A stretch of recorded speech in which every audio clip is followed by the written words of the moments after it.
expression. Yeah, okay.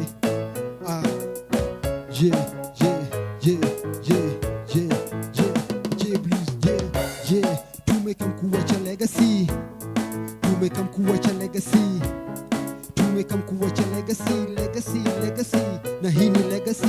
Yeah, tumeka mkuwacha legacy. Tumeka mkuwacha legacy. Tumeka mkuwacha legacy, legacy. Yeah, na hii ni legacy. Yeah, tumeka mkuwacha legacy. Na tuko true so ukidhani hii ni fantasy. Let's make a toast kwa hii game ndio the boss. Yeah, yeah, the new boss. Na kama nikibring lights kwa hizi streets na bado na change lines. Kwa hii beat nadhani niko na call. Yeah, born on the line wagwan blue. Yeah, yeah, pole pole boss boss. Si tunakam tunafanya mos mos. Punguza ham tukinice kidais kisai. Yeah, yeah, yeah, mta realize. Yeah, tumeka mkuwacha legacy. Tumeka mkuwacha legacy. Islando tumeka mkuwacha legacy, legacy. Yeah, na hii ni legacy. Hey, tumeka mkuwacha legacy. Tumeka mkuwacha legacy. Tumeka mkuwacha legacy, legacy. Hey, na hii ni legacy. Yeah, tumeka mkuwacha legacy. Tumeka mkuwacha legacy. Hey, tumeka mkuwacha legacy, legacy. Hey, na hii ni legacy. Hey, hey, na hii ni legacy. Hey, ndani ya Islando. Yeah, yeah, California. Yeah, hii ni legacy. Tumeka mkuwacha legacy. Tumeka mkuwacha legacy. Tumeka mkuwacha legacy, legacy. Hey, na hii ni legacy. Hey, tumeka mkuwacha legacy. Tumeka mkuwacha legacy. Tumeka mkuwacha legacy, legacy. Yeah, Islando. Hey, legacy. Hey, hey, hii ni legacy. Hey, hey, hii ni legacy. Hey, hey, Islando. Tumeka mkuwacha Legacy. Tumeka mkuwacha legacy. Tumeka mkuwacha legacy, legacy. Yeah, ndani Islando expression. Yeah, Hey, hey, hii ni legacy. tumeka mkuwacha legacy. Na hii ni legacy. Yes, manze. Amazing performance from the one and only J Blue. Hey bro, enyewe umeacha legacy kweli. Ni kujaribu manze, kujaribu tu. What a nice way to start the show manze. Na tutakuwa na wewe throughout the show, si ndio? Manze nashukuru sana manze, ndani Islando expression manze. Ndani Islando expressions. Manze nashukuru sana manze. So nataka kurelease for now. And then tutakuwa narudi tunaenda kuzungumza tukipiga muziki, si ndio? Haina noma. Shukran. Shukran manze. Yes, ladies and gentlemen, that was J Blue performing Legacy. And of course, man, even venye tunafanyanga at Islands Expression, so tunawacha legacy. So siko peke yangu kama kawaida, lazima nipigie shughuli na mwanadada. Co-host wangu manze, karibu. Acha tu nikute co-host. Unajua ni mimi nafaa kuwa nakukaribisha but please go ahead. Yeah. Sasa juu nimejipata hapa. By the way, nikaribishe nisikie poa. Pinches Mr. Entertainer. Uko na nywele poa. Asante sana. Naona unaenda salon. Umechapa look. Sasa lazima umeshikilia microphone vizuri. Karibu is squared. Lazima useme salon. Come back Peter. Thanks manze Caroline. How are you doing? I am doing fine. Very well. Yeah. Manze hadi nasikia ni kama nimerudi place ingine brand new. Kwani where were you? The energy is different, the vibe is different, but nimemisi place sana. While you were away, tell us what happened while you were away. Up and down manze, tumekuwa nje, tumekuwa wapi, we've been places. Na we've basically interacted na wase wengi sana wenye wanapenda Kenya tunadu. By the way, let me tell you something. Kenya tunadu hapa kwa watu wengine ni priceless. Yeah. Watu wenye nimeinteract nao manze wanasema si wote tuna watch show. Sasa nimwambia sasa waache kuwatch show na wa comment. By the way, if you're watching us, ladies and gentlemen, make sure you comment tujiona watch, si ndio? Subscribe as well. So imekuaje kuhost I have been girl to girl? Good. It has been an amazing conversation, but before we get to catching up, I'd love to welcome you guys to Islands Expressions for this wonderful show. Thank you so much for joining us this wonderful afternoon of Saturday. We're in a new month, of course. And last week, I asked you guys a questions. Well, the year started, you had resolutions that you had jotted down.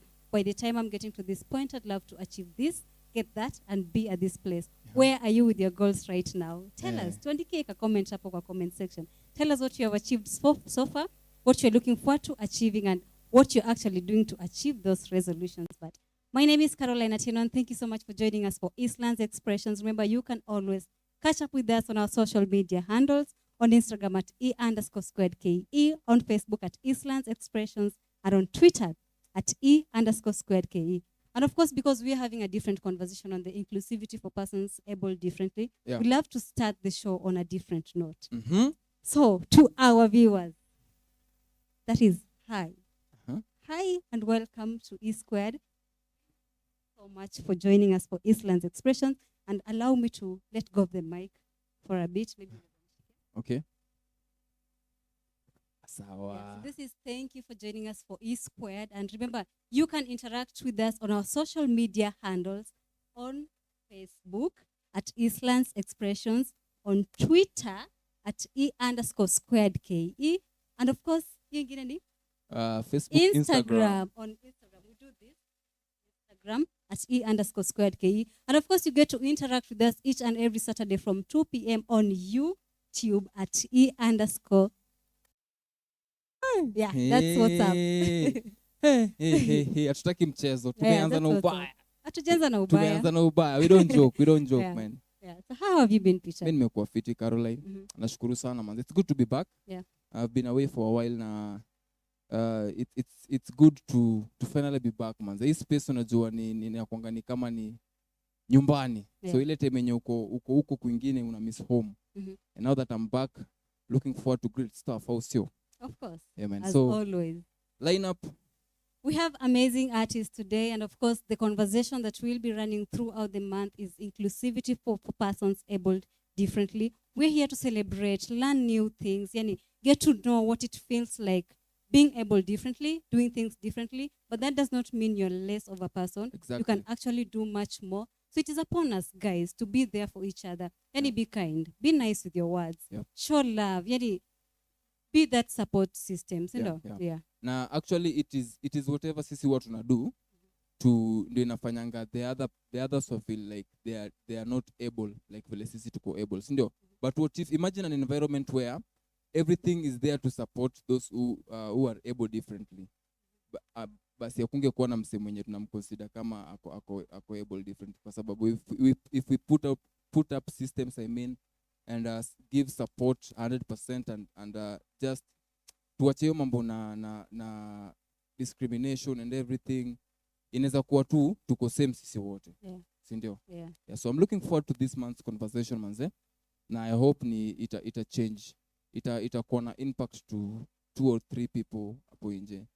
Yeah. And yesterday was actually World Suicide Day. And it is a day that is marked annually every 10th September to just make it a notion for, it's a worldwide thing to prevent suicide. Yeah, to prevent suicide cases.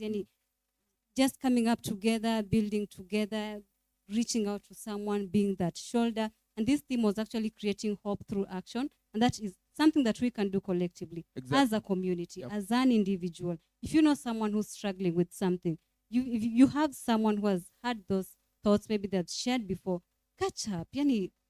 Julia mse wako hali. Julia, unajua actually hii mwaka statistics zilikuwa so high. Yeah. That watu wengi walikuwa wana lose lives to suicide and everything. Now, most of the time it's because watu wanajifungia ndani and they tend to show the world that they are okay.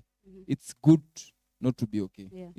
It's inaeleweka tu manze. If you're going through something, reach out. If una feel always reach out, just find a way. And then pia sisi tuko na responsibility. Your friends, your neighbors, your peers, schoolmates, colleagues. Ukiona tu msee yuko fiti, take the first step. Why do you think we have these cases, Peter? I think tunakuanga na hizi cases tu venye nimesema ni because especially let me speak for the male gender. Ni kwa sababu kumekuwa na ile notion ya mwanaume ni msee mwenye anafaa kukuwa mgumu at all time. Mwanaume ni msee mwenye hafai kulia mashida. Mwanaume ni msee mwenye anafaa kupush on despite. na expectations na responsibilities za the boy child zimekuwa overrated. And then kwanza the African boy child, acha tuniseme African boy child, expectations zetu zinakuanga zimewekwa huko juu, so make expectations huko juu. Na mara mingi unapata ni kitu yenye msi ana go through something but anaogopa akiongelea ataonekana kama weak. Na as a man you would never, like, you don't ever want to be seen as a weak person. And that's where the problem actually comes, because when I am a lady, you are Peter. When Peter comes out and tells us, guys, I'm going through this and this, it is not your decision. Wewe kama keyboard warrior, by the way, those guys are so annoying. Stop being keyboard warriors. Social media pia wanachangia sana hizo cases kwa sababu msee anaweza ongelea kitu online yenye msee ana go through something, but sasa ninaitwaje, team KOT wanakuja hapo wanakupasha hata zaidi ya zile shida zenye unapitia. So there's hope na mimi all will be well. All will be well, guys. Don't project your insecurities to people. Be kind, be nice with your words. Imagine, I always love to say this. Put yourself in a scenario whereby if it were you, your daughter, your son, or anyone, your brother, your sister, how will that make you feel? And the same things you're pointing out to someone are the same things that put people to those situations of just thinking of committing suicide. Because if you guys don't give me that ear, I came to you for help, and in return, what did you give me? I'll definitely want to take my life. Exactly. So usibebe burden yenye unafeel imekuwa overpower. Just speak out and kila kitu kitakuwa tu fit. Yep. So let's get this show on the road. Yes. So we have amazing artists today. J Blue. I believe you guys have heard of him. He is a veteran artist. Amekuwa kwa space for some time. He's doing so much great, and we will be having that conversation with him. And of course, we have a special needs education teacher who's going to enlighten us on some of the things that we should or shouldn't be doing when interacting with people who are able differently. Exactly. Pia tuko na an amazing Afro-Bongo artist anaitwa K-Rhyme Classic. Atakuwa na kama anatuperformia. Manze, he's doing an amazing job.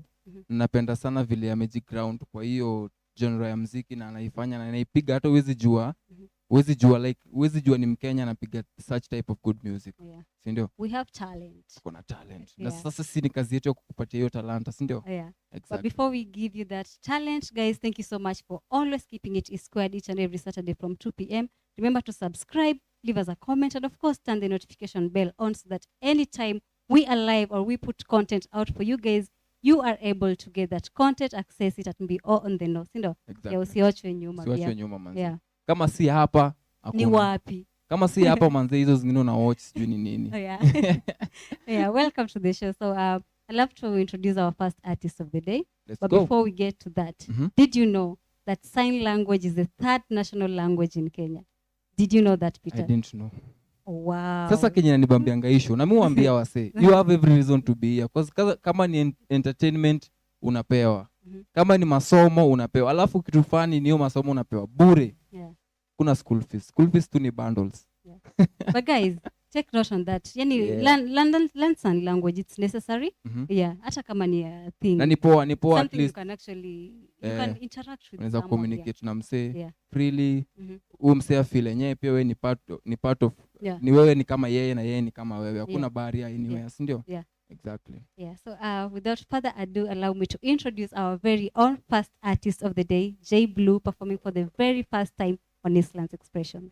Karibu J Blue.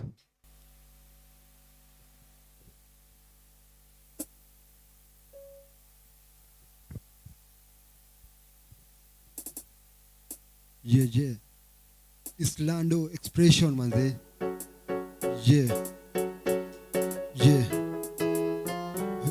Kuivisha mami, hey. J Breeze, ni kuivisha mami, hey. Ivisha mami, hey. Ivisha mami, na tuko ndani wetu ivisha mami, hey. Ni kuivisha mami, hey. Ivisha mami, ni kuivisha mami, na tuko ndani wetu ivisha mami, hey. Excuse me mami, hey. Na ito blue niko na mistari kibao, unadai which temptations kibao, kando masnitch una look bright adhik wendo main switch hey wendo main switch hey ni kuivisha mami na tuko ndani wetu ivisha mami hey ivisha mami na tuko ndani wetu ivisha mami hey ivisha mami hey ni kuivisha mami hey ivisha mami na tuko ndani wetu ivisha mami hey ni kuivisha mami hey ni kuivisha mami hey ni kuivisha mami na tuko ndani wetu ivisha mami hey kuivisha mami hey hapa tu ni kuivisha mami hey na tuko ndani msee hey na tuko ndani msee hey na tuko ndani msee hii ni Islando tuko ndani msee hey ni kuivisha mami hapa tu ni kuivisha mami hey ivisha mami na tuko ndani wetu ivisha mami hey Islando mseya California hey ni kuivisha mami na tuko ndani wetu ivisha mami hey ni kuivisha mami na tuko ndani wetu ivisha mami hey Islando mse ndani Islando tunaivisha hey ni kuivisha mami hey ni kuivisha ndani Islando expression say ni kuivisha karibu sana Square. Nashukuru sana manze before tuende kujua wewe ni nani utasonga tu hivi kidogo. The first song you performed, Legacy, ulifanya hiyo song na Jimwat. So maybe tuanzie hapo. How did that come about? Kama nikiweza peana story kidogo of how we met with Jimwat. Mimi tulijuana na Jimwat nikiwa mtoi mdogo sana. Okay. That time ni ile enzi Calif Records ilikuwa inaanza. Okay. Juu si tulikuwa wale watu wenye walikuwa wanacheza pole pale Deza. So that time nakumbuka Jua Kali akishoot his first song inaitwa Ruka. Nilikuwa kati ya wale watu wadogo walikuwa pale kwa kamera. So after that nilikuwa na ile passionate ya muziki. Mimi ni ule msee nilikuwa napenda muziki sana. But that time after nakumbuka Jua Kali wakimaliza shoot nilihave kufuata watu secretly nijua hawa wase wanaenda wapi. So after kuwafuata ndio hapo ndo nilijua pale Calif Records ziko. So hapo ni kuna msee mmoja nilipatana naye alikuwa anaitwa Ngoma Pox. Kama umeona ngoma za Jimwat jamaa anaitwa Onyi. Huyo jamaa nilikuwa namsumbua sana pale. So after nakumbuka nikimfuata niliwafuata ndo nipate kujua pale wako wanaenda.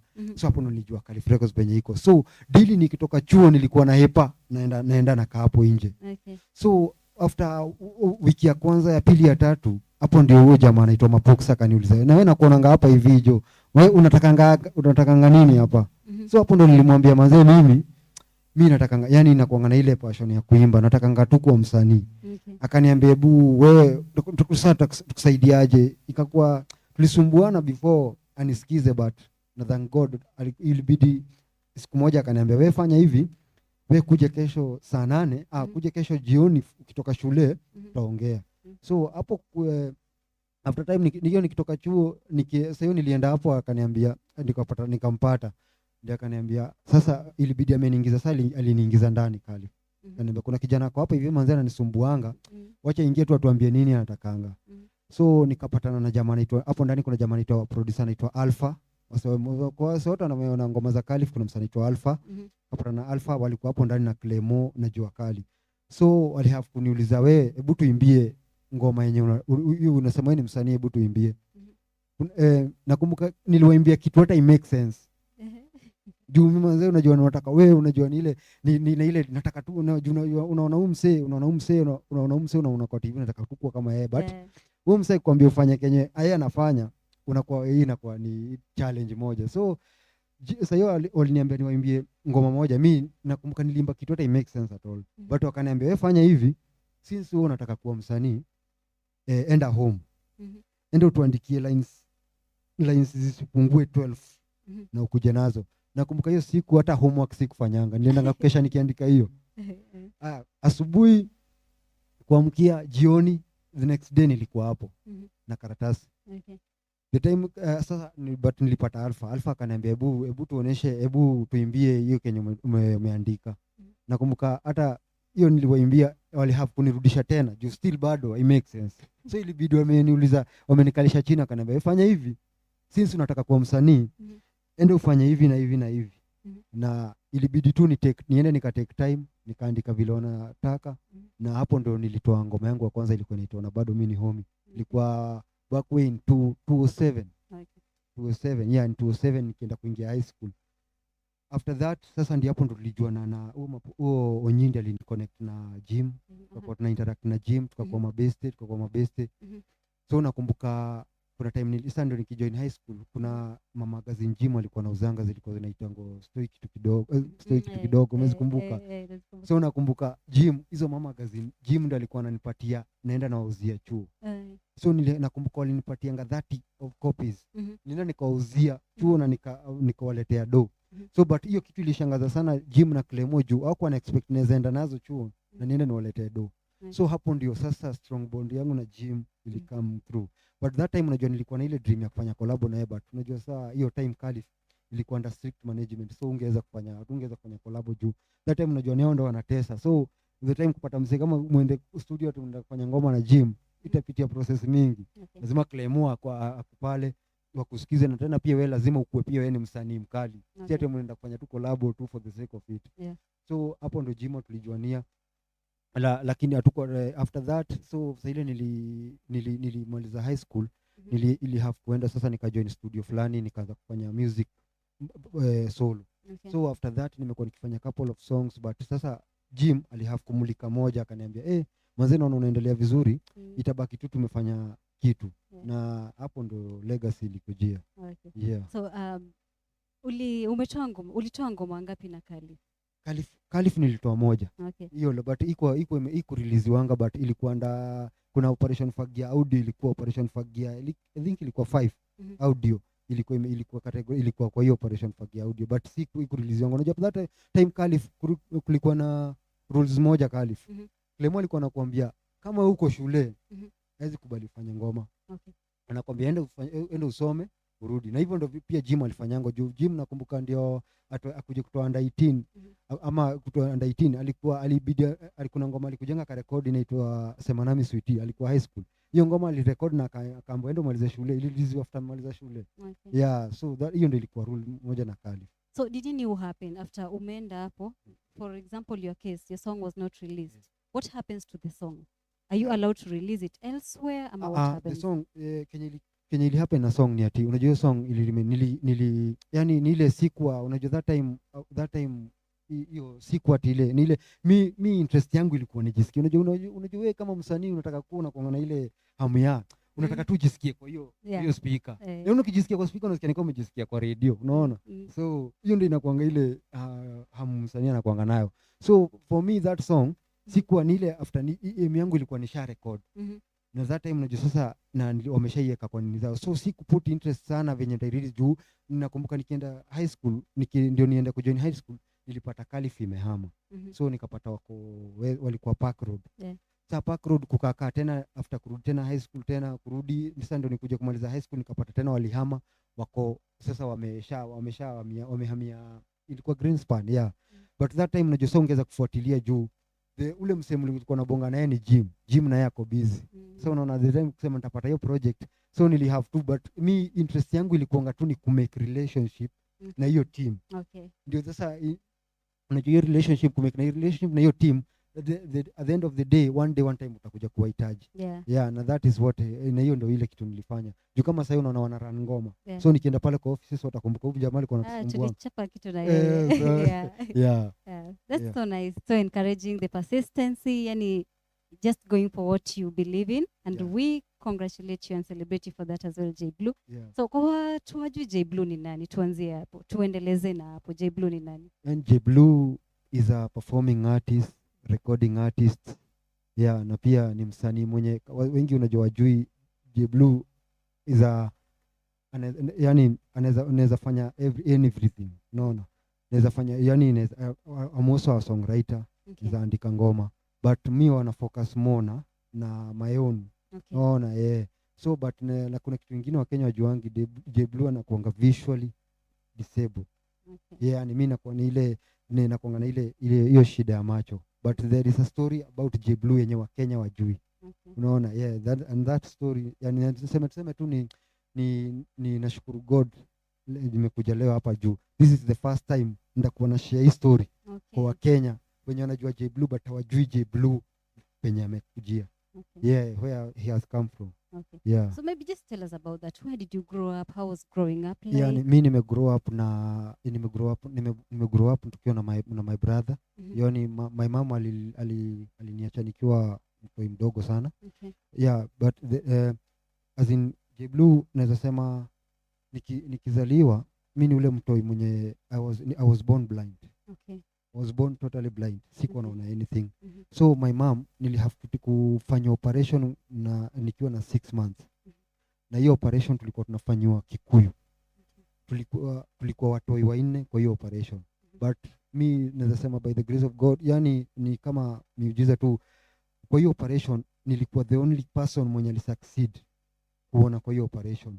So ilifanya mpaka the doctors wenye walikuwa wanatufanya hiyo operation, most of them wako wanaamini juu even hao walishtuka juu hakuna venye mnaweza kuwa mko kwa theater watu 4 na kwa hiyo theater mmoja wao ndiye anatoka ameona na wengine mnamefanya the same thing. Unaona? So yani naweza sema ni God tu yani. Hata mimi mwenyewe sahii nikistand pale popote kitu nafanyanga yani wasiamini juu. Sahii nasemanga kama si God sahii singekuwa hata na singekuwa naona watu ama singekuwa as in nasema tu ni God. Yeah. So after your operation, what changed? After your operation, after nimefanya operation, yani ilichange vitu mingi sana kwa life yangu juu. Unajua kuna ile brother yangu alikuwa na wasiwasi na unajua pia my parents walikuwa na wasiwasi. Unajua sometimes unakuwa na ile wasiwasi ya umeza mtoia kwa blind. Unajua utakuwa na challenges mingi sana juu hiyo mtu utakuwa haoni, everything utakuwa unamfanyia. Unaona? Na sometimes unajua ni vile msezi ongea, unapatanga vitu kama hizo, unapatanga msee anaitake, unajua utakuwa ni kama mzigo kwao. Unaona? But sasa hiyo kitu ilifanya yani wao wenyewe walikuwa yani hata wenyewe wako wanaamini juu ni kitu walikuwa na worry. Alafu unajua kwa ile operation walikuwa wamepatiwa choice 3. Kwa hiyo operation unaweza succeed, naweza kuwa totally blind ama naweza kufa kulingana na ile miaka niko. So but naweza sema tu ni grace of God nilisurvive. Na hiyo ndio ile kitu yenye nasema ili make difference kwa life yangu ni at least niliweza kuona wazazi wangu ni at least naweza kuona wasee najua. Yani unajua acha nikwambie lose eyesight inakuwa ni painful sana juu most of uwezi kuna vitu mingi sana utakuwa unasikia tu, but sasa unaona mimi na chance ya kuziona. Yeah. J-Blue, nataka kurudisha nyuma kidogo. Before you went for the operation, is it a decision that you made personally ama ilikuwa ni kitu yenye ilikuwa a collective decision? Hapana, that operation mimi mwenyewe hata sikuwa najijua. That time najua niko mtu mdogo na 6 months, unaona? Niko mtu mdogo 6 months. So that operation decision ilikuwa my mom na my brother. Ndio walimake decision that, but ilikuwa hata wenyewe wakienda kunipeleka huko walikuwa naogopa juu hawakuwa wanajua walikuwa wanajua anything inaweza happen. So unajua ni ile kitu huko sure. But naweza sema hata wakinipeleka huko ilikuwa yani hata wenyewe wakuwa ni kitu yani wako pia wana expect. Unaona itakuja ku happen.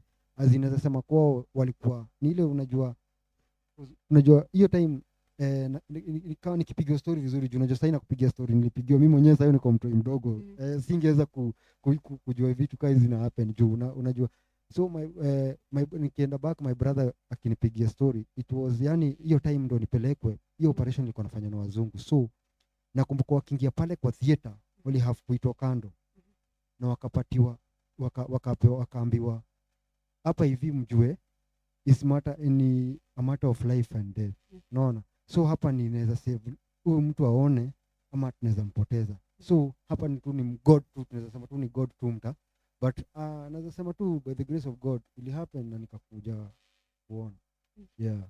As a grown up right now, do you think or would you say it was the best decision that your family ever made for you?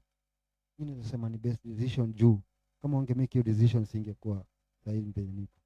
Yeah. So right now you can partially see? I can partially see, but nakuanga ile na visual yangu inakuanga ni ile naweza siwezi ona vitu ziko mbali. Na tu vitu ziko karibu. Yeah. So, take me through your life before you could actually see partially. What was your day life? What were you doing? How was that feeling like not being able to see anything?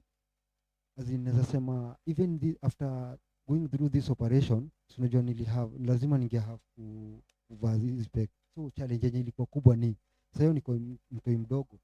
These specs unajua zina cost a lot of money. So lazima ningekaa nikizivunja, unaona? That time unajua unavaa kitu, hii ni kitu unaforce uvae. Si kitu wewe unataka uvae. Ni kitu unaforce uvae na lazima uvae. So unapata challenge ilikuwa ni ati hii ni ile hii kitu utakuwa at the end of the day my guardian, yani sema my guardian na my brother Juende amenilea, alikuwa lazima ingekaa ni replace a new one. So unaona ina cost a lot of ina cost a lot na pia ina nini. So ni challenge ilikuwa ni yani ni kitu siko nazoea kuvaa before nikuje kuwa adapt kuzoea kuvaa hii, ilikuwa yazi nimempeleka hasara ile hajaiona. Yeah. Wow, that is so much for a kid. Yeah. So do you have friends? A lot of friends. Niko na a lot of friends. Naweza sema ni go to juu in this music industry nime have to meet na watu wengi sana. Now lakini wengi most of them wajui story yangu. Yani tuna meeting tu ile na interact, lakini is a few wenye wanajua story yangu. Yeah. So Jeblo, is there something that someone has ever told you about maybe your visual? Hata wewe mwenyewe maybe it annoyed you to some point, or something that was not so polite about you not being able to see fully? Yeah. Iko juu unajua sometimes kuna siku nilikuwa unajua kuna venye mtu anaweza kuitisha kitu, niletee kitu iko pale but wewe uioni. Anakuambia iko pale, wewe unamwambia uioni. Unapata huyo mtu anakuambia unajifanya uoni na iko tu hapo karibu na wewe. So that is the challenge. Yeah. So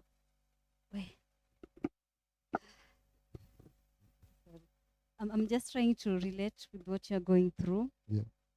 What are some of the things that you're not supposed to do? Light, anything? With regards to your seeing partially. Or zile vitu si zenye ufai kufanya. Yeah.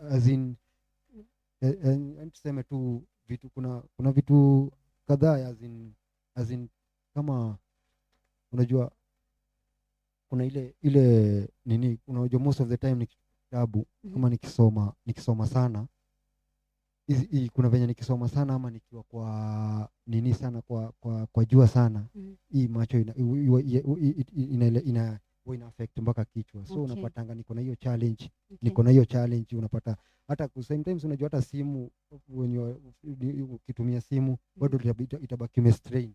So unapata bado still kichwa inakusumbua. So naweza sema tu na going through naenda through a lot of challenges but mimi nimezoea. Tuna adapt. Are you seeking medical attention? Yeah, I always like for now nafaa kwenda kurenew these spectacles because unajua lazima zirenewiwe, so lazima niende check up. Yeah. Okay. So back to music. The first time you decided to get into music, what was going through your mind? Why did you decide to venture into music, and what did you expect to achieve in that space?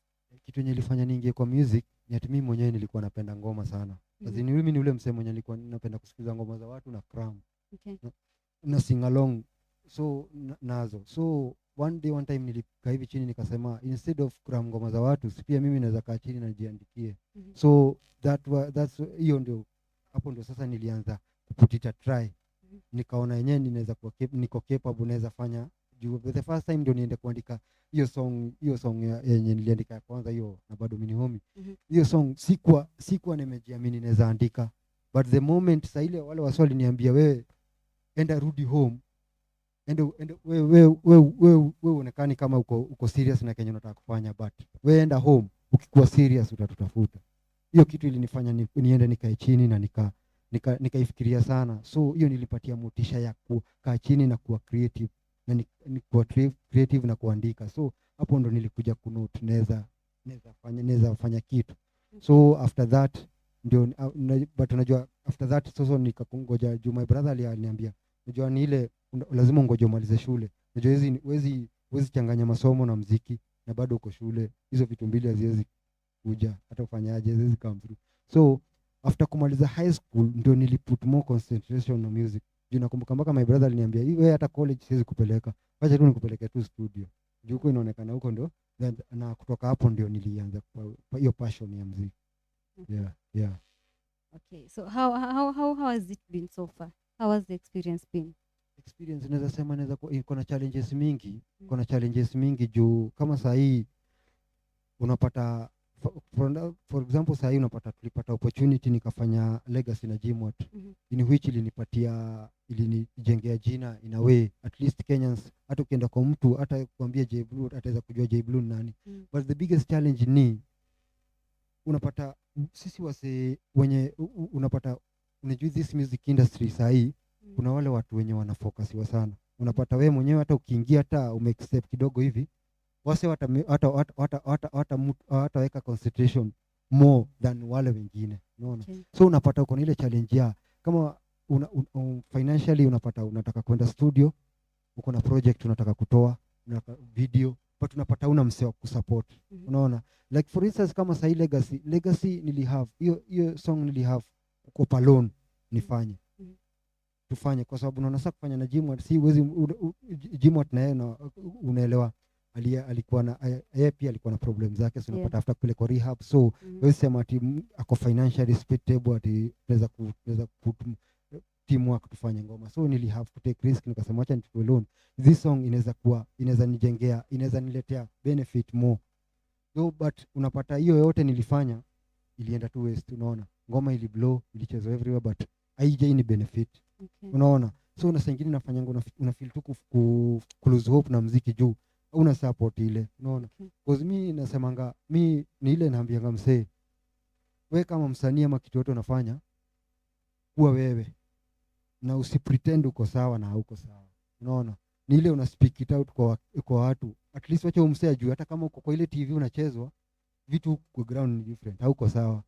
So naweza sema as in me in terms of music ni ile nasema na kwa content iko na mimi nakuanga na ile wish ya kuentertain Kenyans. Sasa kama mtu mwenye ako disabled, unajua kwa industry ya music nimekuja kunote wasenye wako na disability hawajapewa ile platform.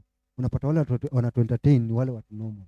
Hata tukienda kwa acting zote wale watu wana act ni wase normal. So unapata watu wako na disability wameko kando. But mimi nasemanga ni ile nitamput more nitaendelea tu kukazana, at least ni prove Kenyans wale watu wako na disability pia wanaweza fanya kitu na wanaweza pia entertain Kenyans. At least tunataka ile ngoma ina hit, atusikie ngoma ime hit, si Otile Brown tu ina hit ama ya Meja ama ya nani, hata ya msee na disability na hit na ina.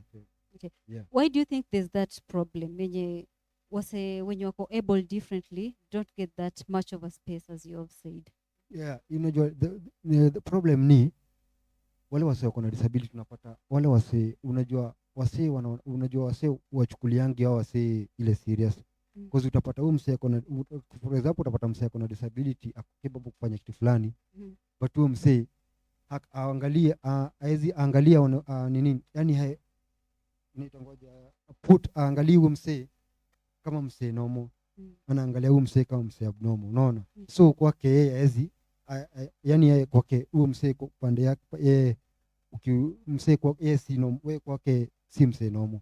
So unapata kuna ile challenge anaona nikao utakuwa mzigo kwake kusaidia, is something like that. Yeah, so sasa unapata wase kuna disability wana discriminate sana. So ndio ndio nimekuambia tu vizuri, ukiangalia hata sasa mwenyewe kufanya research uangalie entertainment sector everywhere, ukimbia wapi wase kuna disability wameko kando sana, na that is hiyo ndio ile kitu yenye pia mimi nikifanya muziki pia mimi naifeel, na that's naifeelingi sana juu nasemanga pia mimi at least mimi niko na disability kama nafanya muziki na inachezwa kwa ile TV, pia msee mwingine kama mimi pia anaweza fanya kitu kama hiyo na ichezwe. So inakuwa yani unakaa chini mpaka unaona yenyewe serious kwa wenye nyinyi wewe kama msee kuna disability yenyewe ni kama unajua saa nyingine unafanyanga mpaka unaanza kuregulate, unajiuliza wewe si msee kama wale wengine, unaona. Yeah. Okay. I think people are trying from both ends, because we had the Paralympics where people able differently, and they did represent Kenya to the fullest. They did an amazing job, and we celebrate you guys so much. But you've talked about a couple of things. I have a lot of questions, J. Blue. Yeah. But let's start from the discrimination part. When you started the interview, you said something about mtu kuona ni kama wewe ni mzigo kwake. You've Yeah. talked about that sai pia. Yeah. Why do you think you feel that way? It's because that unajua most of the time ukienda, unajua watu wanakuanga watu ni tofauti. Wewe unaweza kuwa capable kufanya kitu fulani, but ule msee mwenye una approach haoni kama uko capable. Ataona ni kama kwamba umsaidie vitu fulani, utakuwa na waste time yake, ama unakuwa ni kama utampeleka hasara. So unaona, sasa the same case ina apply hapa. Msee kuna disability kama saa hii, nitakupatia tu example mzuri. Utapata msee mwenye kuna disability ataweza kutamsea kwa hapo na job anamuomba ampatie job. Utapata huyo msee atakuwa ngumu, ataona yani msee nikimleta nimpatie job atakuwa mzigo kwangu. That is the impact. Yeah. And do you think we're doing much as a country to create an equal country nye haina hiyo biasness or unfairness towards people able differently and people who are just okay? Naweza sema as a country kama yani kwetu naweza sema kwetu bado, cause unajua kama saa hii ukiangalia in terms of watu wako na disability, ukiangalia kwa the government haija put yani haija put ile seriousness na watu sana kuliko the other people, unaona. Because unapata kama saa hii sisi tuna complain, kama mimi mwenyewe saa hii ndo uta complain umetoa content iko huko yenyewe inachezwa but haikusaidii. Unaona, the blame itakuwa ni wapi? Sasa saa hii for example mimi niko content yangu itachezwa pale kwa TV, but sasa kama ule government unapata kama hizi tuseme for example kazi hizi MCSK ukiregister, kama sasa ukienda kuregister, kama sasa mimi utaenda ni register kama person with disability, but hawata take that serious kwamba wewe ni mtu wa kawaida kama ule msee mwingine. So unaona, that is the challenge. Unaona, kama utaenda kwa ofisi ya msee fulani unataka kufanyia kitu fulani, unamwambia niko na unamprovia mpaka na kadi, but that person hata take you serious. The only thing atakwambia ni ati wewe wenda tutakupigia simu, na inaisha hivyo.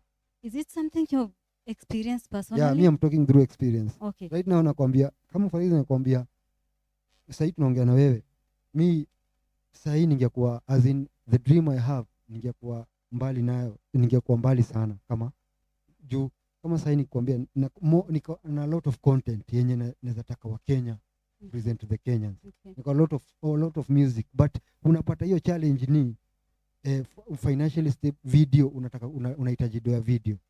Kama sasa for example corona imekuja, unapata sasa uko jobless, una job, unataka unaona uko jobless, una job na still unataka career yako career yako. So unaona hapo uko na challenge, utaenda mpaka unasahau unaachana na muziki. Wewe for example sasa kama nisikudanganye, mimi nimekaa siku mingi sana sijaenda studio ama nini, kwa sababu napiga hesabu ndaenda studio niende nitoe audio, where is the video itatoka wapi?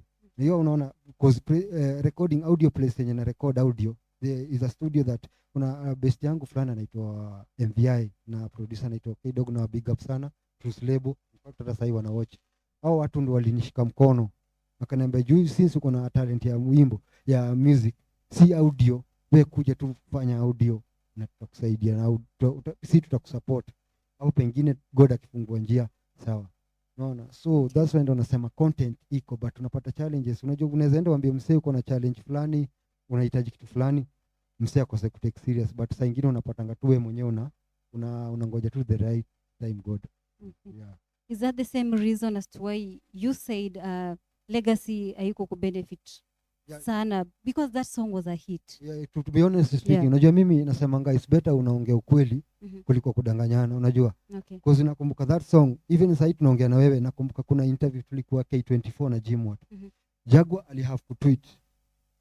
Na akauliza akauliza that huyo msanii amekuja kuacha legacy, anawachaji legacy, na mimi najua legend ndio anaacha legacy, but that akasema that is hiyo ndio favorite song yake, unaona.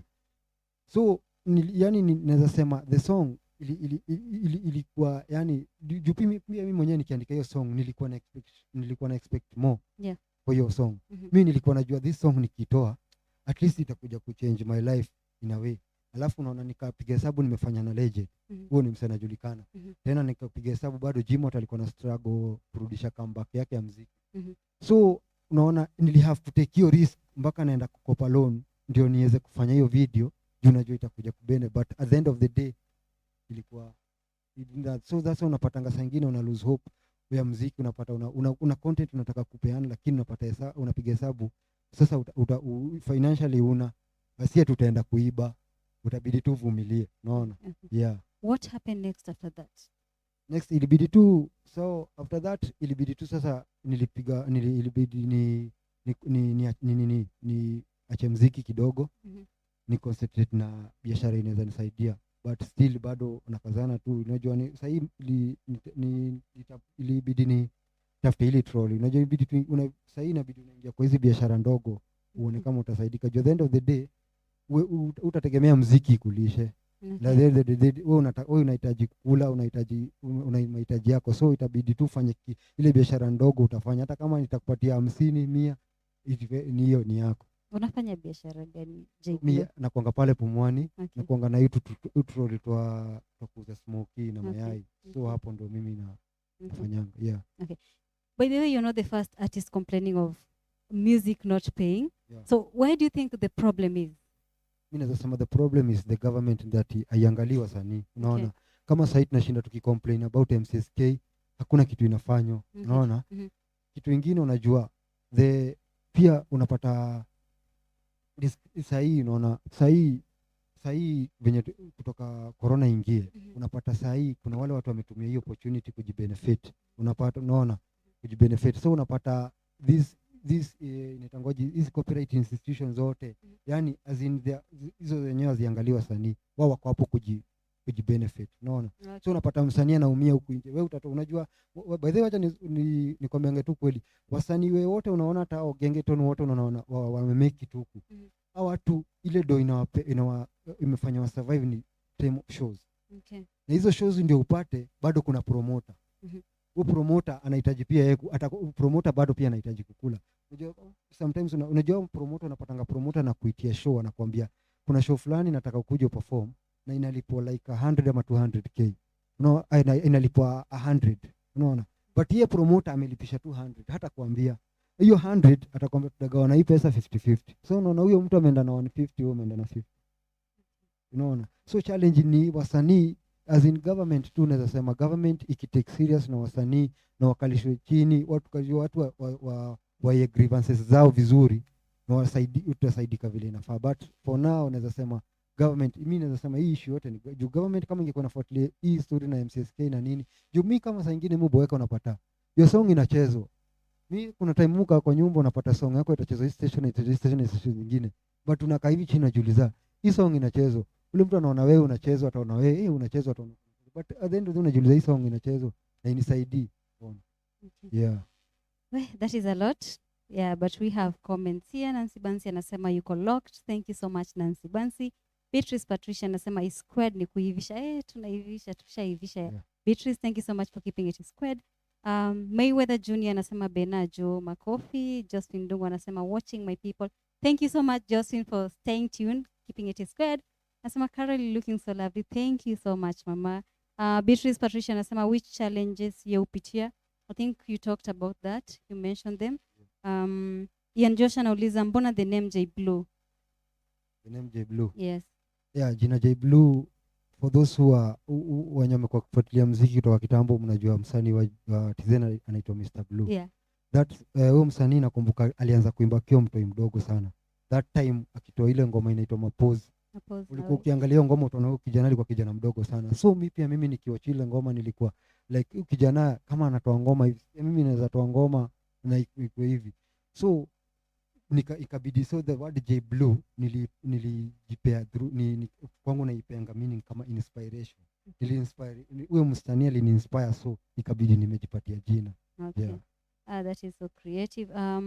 David Kimathi anasema mtu wangu huyo. Asante sana David for keeping it squared. Nancy Bansi anasema we celebrate you J Blue. And yes, tuna kucelebrate sana as squared, but before I let you go, what is your greatest fear as an artist who's able different in a space where people are also able differently?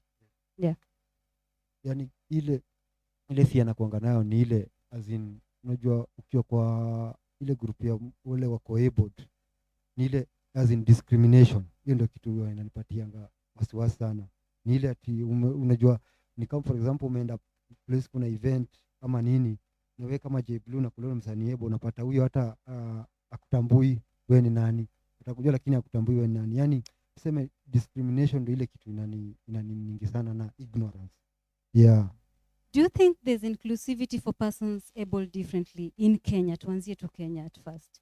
Kenya, as in, let's say hiyo, as in, not sure hiyo sema, as in, let's say me si, to me, pana. You don't feel included? Yeah. Okay. Is there any way we'll ever get to change that perception or fix that problem? Yeah, tunaweza fix that is, yani tukiwa, as in, tukiteka watu wako able na disabled seriously, yani kama watu, kama normal people, Okay. yani tutaweza kusaidika, kwa sababu unajua ule msee akona disability, ukimchukua kama ule mtu wa kawaida, at least ataona hata feel appreciated. Unajua the person with disability Kenya inafanyanga wakwe na wasiwasi ni ile wanaonanga kwangi appreciated. Like kama pale kwetu job, utapata ule msee anakuja na wheelchair, ama anakuja na ile nini, anakuja na kuomba pesa.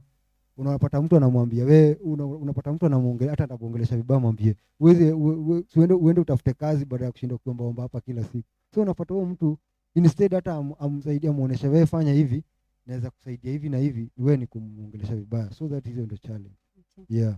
So about to let you perform the next song, but tell us about it. What inspired the song?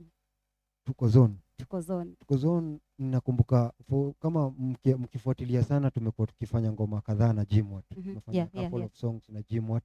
So Tuko Zone ilikuwa that guy called Bandi alitu approach tukiwa na Jimwat. Alikuwa anawish sana kufanya ngoma na sisi, lakini Bandi nimekuwa nikifanya music na yeye. But aliniambia J Blue, mimi naweza taka kufanya ngoma na Jimwat, but ndio nifanye ngoma na Jimwat lazima ukue pale ndani ndio iweze kuingia box. Okay. Na mimi nikamwambia haina shida. So that song ilibidi akanipatia homework, akaniambia wewe fanya hivi, juu ndio nataka juu ndio wewe mwenyewe ndio utaweza kuongea na Jim na kusikizana na Jim, wewe kama up na idea ya song yenye tutafanya. So mimi nilienda studio nikakama up na idea ya song na idea ya beat, na ikakuwa hivyo. Ikakuwa. Yeah. Okay, so to perform here and then we'll get back, sindo? Yeah. Okay.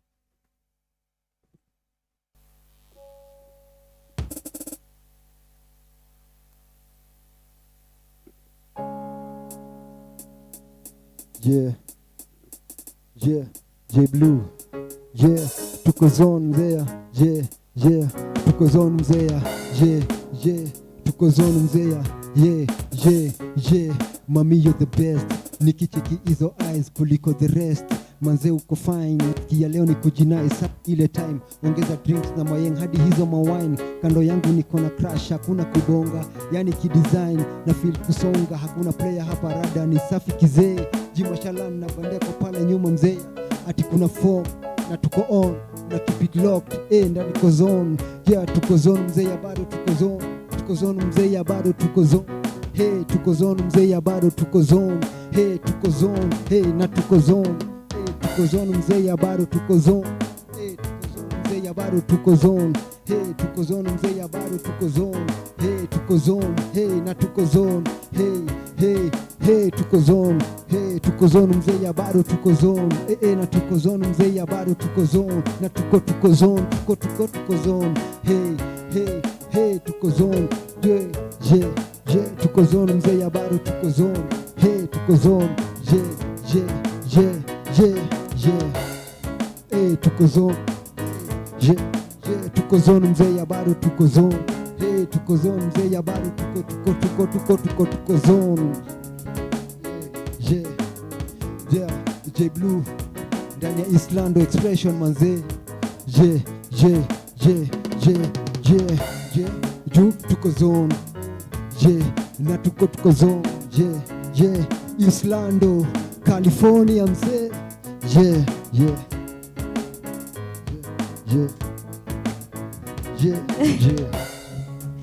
Ni venye siwezi dance, nastaki kuchoma. Yeah. But that is a nice song. We celebrate you so much, J Blue. Asante sana for coming squared. Nashukuru sana. Yeah, before tuende ningetaka kuna wasee ningetaka ku appreciate sana wenye wamefanya nifike hapa. Kuna madam fulani anakuanga pale California anaitwa Madam Farida. Yeah. Madam Farida ni ule madam mwenye yani namteki kama mama yangu. cause anything ikiweza happen ataweza nipigia simu, cause hata enda alinipigia simu kaniambia J Blue tunakuhitaji mahali fulani, na there he is, nikakuwa niko hapa. Plus kuna jamaa anaitwa Brian Mweke msanii pia ni best yangu, pia tumetoka mbali, yeye ameniona nikigrow na hii msanii ni best, ni jamaa yani pia studio hata tunapanga bado kufanya kazi, God willing soon tunaweza wa surprise. Yeah, pia there is my producer mwenye kwa studio ana pia gym, and this is how gym by the gym atana watch by the way kwa studio na watch. Nashukuru sana K-Dog, MVI, Truslebo family, yani yote hao ndo hiyo ndo studio yenye imenishikilia. Yeah, tunashukuru sana pia for the support system you have. We celebrate you as well, and thank you so much for keeping it squared. Yani usiwache kubelieve, don't stop believing, J Blue. You are talented, you are amazing, and your star is much brighter than anyone else can ever think of. Sindo? Nashukuru sana. Tutaendelea kusupport squared iko hapa.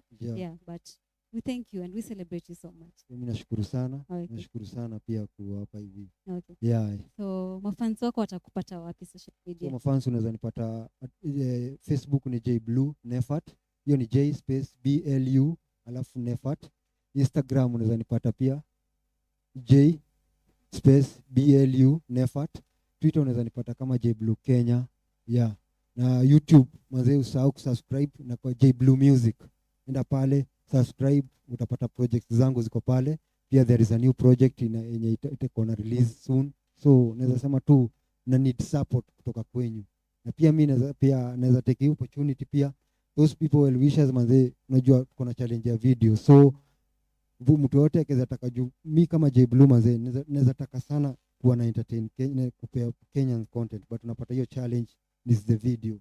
So pia hiyo opportunity pia that is the hiyo ni kitu inatupatia challenge sana. So Kenyans pia mtu anaweza pia support in terms of video, naweza shukuru sana. Hope that will happen and I hope someone will come through, sindo? Tuendelee kutembeza muziki tukishine, sindo? Asante sana. Pia mimi nashukuru sana pia hii Expression family wote manze. Nashukuru sana manze. You guys are doing a good job.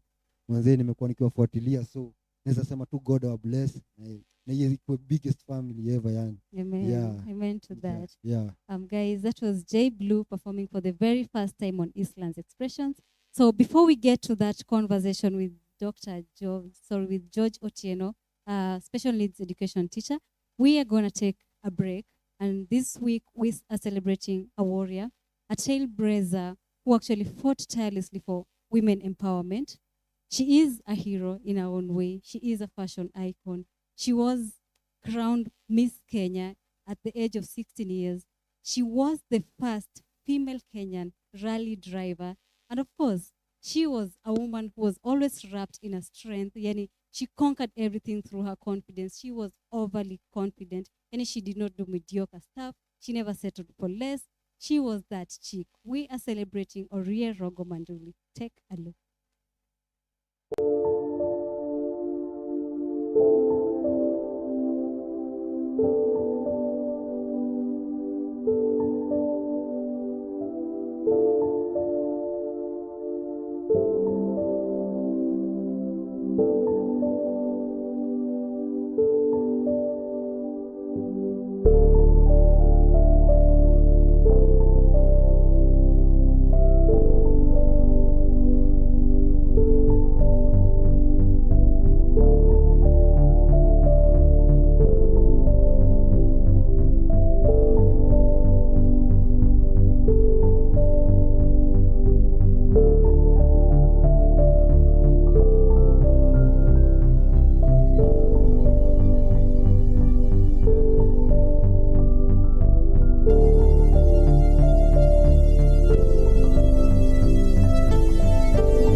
That was the late Oriero Gomanduli. We send our condolences to the family of the late Oriero Gomanduli. She died this week. We lost her, and she is a hero worth celebrating for all the efforts she made in just empowering women, being herself, and just proving to the world that nothing is impossible. And what a man can do, of course, a woman can do better. We celebrate you, Oriero Gomanduli, and may the Lord strengthen your family, give your family hope as you go through this very sad time in your life. Because, guys, she lost her daughter, Alison, last year, January 2020. And it is a big hit to the family. And we hope you find peace and you keep moving forward. But all in all, we will always celebrate you as our hero and as Kenya's hero and everyone's hero. Yeah. So right now we are about to have that conversation on just getting to understand the things that you should or shouldn't do when interacting with someone who's able differently. And of course, just getting to find out what we can do to make people able differently feel included in whatever is happening in the country. So I'm joined by special needs education teacher, Mr. George Otieno, and welcome to the show, George. Thank you very much, Caro. Yeah. Karibu sana Islando. Asante sana. Yeah, so how are you? I'm good. Yeah. See, everybody's also good. Okay. Yeah. Tell us yourself. Give us brief background of who you are. As I've started up thereafter, my name is George Otieno, as you have said. I'm a specialist in the field of the disability. I first of all trained as a teacher, sometimes back, as in 2013. Then I found out that there was a gap on our friends who have disability. Okay. So I asked myself, what else can we do? Because everybody's a teacher. Okay. So that is where I got inspired, and I went further to further my education. I did something in special needs. Okay. So from there, as I went ahead, the more I furthered my education, the more gaps came. Mhm. After that, I even again joined and went back to school and did something on functional assessment. Okay. So functional assessment deals with the assessment of all types of disability to identify the condition of persons and then to give them proper placement. Okay. That is now currently what I'm exercising as we speak. Okay. What was the gap? There were a lot of gaps because I was seeing that if you look at the history of disability from the time it began, Yeah. we found out that there were only 4 types of disability that was frequent and envisioned. The first one was the physical disability, where everybody knows, like somebody has a missing limb, missing hand, or a broken hand. Then the next one, you go to visually impaired. These are people who have difficulties to use the vision or receive the stimuli using the visual. Okay. Then we go to hearing impairment, those who are mostly using the sign language. And then we have the intellectual disability. Thereafter, it was referred to as the mentally retarded. Okay. So I looked up and saw that these are the only 4 types of disabilities where people talk about them. So the gap that I saw, I asked myself, what about other types of disability? Because according to the IDEA, the Individual with Education Act, they states that we have 13 types of disabilities. But in general, we have 26 people with special needs. Okay. So if we talk about special needs, we have 26 categories. Okay. But if we talk about disability, we have 13. Okay. So if the government is only taking care of the 4 out of the 13, the question is, what are we doing about What about the other? the remaining 9? Yeah. So that is now where I wanted to do more and to know more about these people. Okay. So that is what drove me to further my studies. Okay. Yes. What is the difference between someone who has special needs and someone who's able different? So someone with special needs, we say that special need, like for example, a mother who is expecting is also a special need. Okay. Yes. Okay. That child who is on the street is a special need. Okay. That child who is in Northeastern, the pastoralist is also a special need. But if we came specifically to disability, this one must arise from somewhere. Like for example, if we talk about the autism, This one is somebody who has a neurological development. It Yeah. arises from the brain. Mhm. Somebody is born with Yes. this thing. Yeah. Yes. So that is the major difference. So somebody might be in special need, Mhm. but indeed does not have disability. Okay. And Okay. I've given a very good example, like that mother who is expecting Yeah. requires special needs. Yeah. But once they give birth, they are out of. Okay. But somebody with autism needs to be understood and to be nurtured. We're talking about the neurodevelopment. There's something we call the neurodeficit. We are seeing that they have disability because we are not in the same level. Mhm. But two people with disability, with the autism, if they meet, they will understand each other. Yeah. Yes. So they're in their own world. So it is we who need to move into the spectrum and understand them. Okay. And that after understanding them, we'll be able to walk with them the journey. Okay. Yes. Before you got into teaching, what exactly did you want to be when you grew up, George? Yeah, growing up, I wanted to do, because I'm kind of philosophical in nature, Okay. I wanted to do things dealing with medicine, Okay. either to be a doctor or to be a doctor of a human being or Okay. of animals. Okay. Because I also like animals. Hey. Yes. Okay.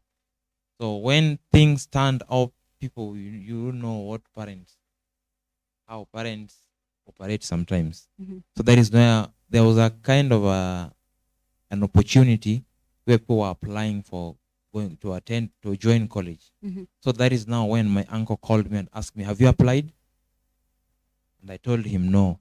So he forced me to apply. So I also checked and saw that maybe this guy is telling me to apply. I don't know of tomorrow, Okay. because he was about to retire. Yeah. Yeah. So that is now when I applied, and I was given that chance. So after completing my course, then I said he wanted me to do teaching. So this one was his course. Let me now go and do my course.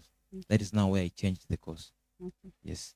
So is it something that you still practice on a daily basis, the both careers? Yeah, actually, I do the same, because I do more of assessment, because there is a gap also in the same. Okay. Because currently, as we speak, we only have around 4 centers that offers assessment for persons with disability. Mhm. We have one at St. Paul's along Jogo Road. We have one at City Primary. Then we have one at Embakasi, and then we have one at Dagoretti. So you can see the whole of Nairobi, the population. So we are not still enough. But the government's policy says that each and every sub-county should have an EAC center. EAC means Education, Assessment, and Resource Centers. Currently, they are called as Curriculum Support Officers. Yes. So you find out that sometimes we're just seated somewhere, there are calls. I receive calls. So out of that, we have also, with my friends, we have decided to start a program where we are doing the homeschooling, because there are some parents who still feel that they don't want to expose their children. So instead of exposing them, we go and fish them out from the homes. So we started that one generally when COVID started, because people with disability were left behind. Mhm. Others could go continue their education system through the KICD, the e-learning platform. So we asked ourselves and said, what can we offer best? Now that we are professional in this field, what can we do? So we started offering that homeschooling, where we do the therapy and the rest. Okay. Yes. Why do you think persons able differently are normally not included in some of these things, like being left out? I will attack it in different ways. Okay. But the first one is about attitude. Okay.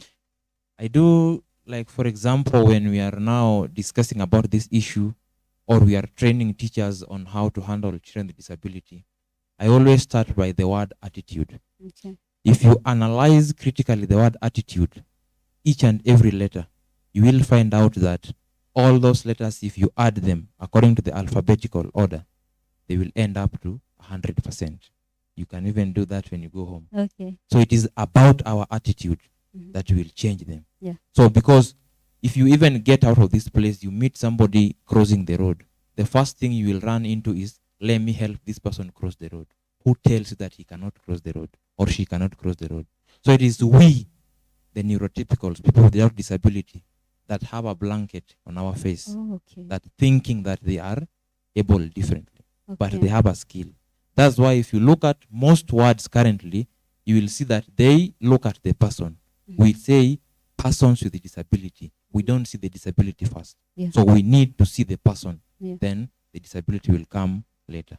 That's why we say we give them opportunity, but not sympathy. Okay. Yes. So the first artist, J Blue, he talked about him feeling some way ni kama ni mzigo kwa watu, and you are someone who interacts with people who are able differently on a daily basis. Is that a phrase that you've also interacted with among the guys you interact with? Yeah, the mzigo that we are talking about, somebody once said that if you carry that mzigo with love, you will not feel the weight. Okay. So it depends with your attitude, first of all. Okay. Yes. Okay. Tell us about what you do. Give us more insight. So to start with, the entry point is the one that I say that it's the assessment. Yeah. You understand the condition of that person. And then from that is now where you will understand where to take the client. Okay. If it is visual impaired, you will direct the person to the visual impaired institution. Yeah. If it is autism, the same. Okay. Yes. So from there, we now give them the instructions depending on the ability of that person and the condition of the child. Okay. Yes. So like is it where you are right now? Is it a combination of all these people, Ama? Yeah, the institution that I'm currently established, we deal with 3 types of disability. That is the intellectual disability, we have autism spectrum disorder, and then we have the multiple disability. So we give them different services. Like we have therapy. Therapy goes hand in hand with education or other things. Like for example, somebody with cerebral palsy, maybe the hand or the muscles are not able to function properly. So through therapy, we'll be able to enhance this person to gain functional ability. That even if they are trained in making the beading or going to class to write or even feeding and toileting, we will be able to achieve that. Okay. So apart from that, we also have the vocation, because not everybody will go to the university that we are talking about. That's why we're talking about the ability of the child. So if we have identified the child, we'll place that child according to the age and the ability. So we'll monitor that child up to a certain level. So if they are able to be taken to the regular institution, now that the government is talking about inclusivity, but not mainstream. Yeah. So those who cannot be taken to the regular institutions to get basic education will now take them to the vocation. And we have found out that that is also a gap. There are very few vocational centers for persons with disability. So in the vocation centers, we offer them opportunities to be able to do various hands-on activity. Like the beading, we have the mat making, we have the tapestry, the artwork, and then we have the tailoring session. Just like the bag that I've come in with was made by one of them. Oh. Yes. Okay. They also make the wristbands. And then apart from that, we have the farm. Because there are some people who somebody might be interested in the farm, but not in the beadwork. So in the farm, we do both the greenhouse and the open field. And then we keep birds, that's the poultry, the chicken, the ducks, the geese, the turkeys, and then we have the pigs. So on a daily basis, they are trained on this. So that once they are out of the institution, they can now be able to be independent. Okay. Our main objective is to enhance social integration. Okay. Yes. So how long does the therapy and the vocational training take? So therapy will depend with the condition of the child. Like there are some who might even take 3 years, or it's a long-term opportunity. Because remember, this child maybe they have a problem with the head control from birth. So we need to get into this. What really caused this? So that when we are starting the therapy, we have a timeline. So our main objective will be to enhance this person to have a head control. That's why we say that is the early identification for early intervention. So if this child we start in the therapy earlier on at an early stage, we are very sure that we'll be able to achieve our goal. Okay. Maybe somebody is not able to toilet properly because of the weak muscles, so they cannot squat. So we'll have to work on the muscles to enable the child do the same. Okay. Yes. So how far have you gotten as an institution with the main objective that you had before you started the initiative? We've really moved quite a mile. Okay. Because when the center was starting, it was started as a daycare. Mhm. That issue of just picking children, giving them food, and making them go home. Mhm. So that is now when we ask ourselves, for how long are we going to feed these people? So we need to empower them so that they can feed themselves tomorrow. Okay. So that is now when we incorporated these other services. Okay. Yes. So do they come to you or do you go to them? We have to go to them Okay. because of how the society is. Okay. Because as we speak, there are some who are still being locked into the house. And that is now why I'm telling you that we have started a program of home schooling and home therapy where we can go for the ones who are in the house. Okay. Yes.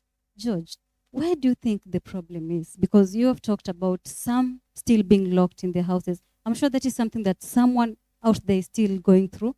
Their parents maybe are not comfortable them being out playing with the other kids.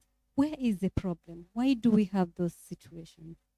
Yeah, that's a very good question, and we keep on asking ourselves Mhm. day in, day out. Okay. So I think the first question is place appropriate people in appropriate order. Okay. What am I saying this? The government really trying to ensure inclusion. Yeah. Actually, it was supposed to be there by 2015. Mhm. There's something called the EFA goals, education for all, Mhm. by 2015. So I think the policies are there, very good policies, but the problem is implementation. So we are asking the government ensure that the policies are implemented not at the office but at the grassroots levels. Because once the policies have been made, there is nobody to make a follow-up. Like currently they are talking about inclusion in schools. Yeah. And one of them I've told you that people to help in assessments are still very few. Mhm. The policy is saying we are supposed to have each and every sub-county should have an assessment center. And I've just given an example in Nairobi. Yeah. We only have 4 Four, functional. yeah. So there is a gap Yeah, there's a still gap. there. We are talking about inclusion. Get to schools. How many teachers are trained in special needs? Even without that special needs, what is the teacher ratio? That is also still a gap. I can give an example. There was once around that in 2015, there was money that was disbursed to help in making the environment conducive for children to learn, Mhm. to give way for inclusion. Mhm. Because some of the teachers and the head teachers didn't understand what the government meant by making the environment conducive. Some went ahead and built toilet, others went ahead and planted the hedges, the flowers, to make the school environment look beautiful. Mhm. But we wanted to ensure that the toilets are disability friendly. We have the ramps, which is subsidized by the stairs, because not everybody will use a staircase. Yeah. So we need to have ramps.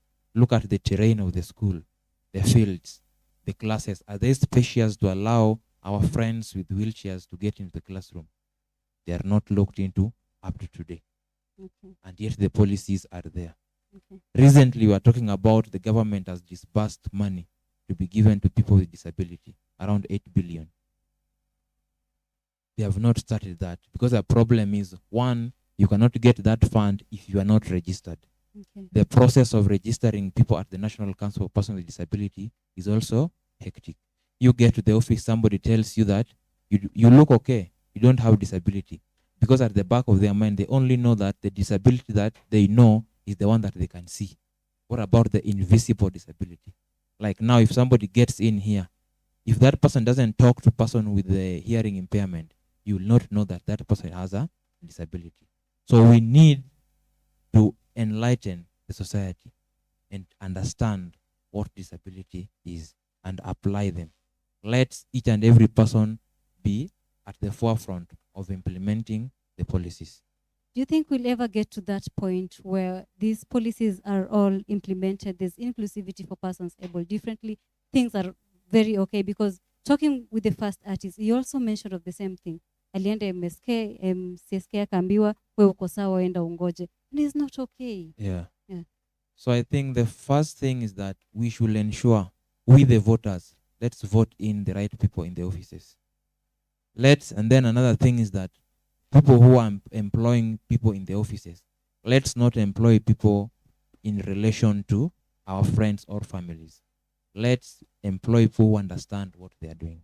Because even if you look at the representation for persons with disability, you find out that some people have no disability, yet they are told that they are the ones representing persons with disability. Yeah. How can you represent somebody's interest, yet you are not in their shoe?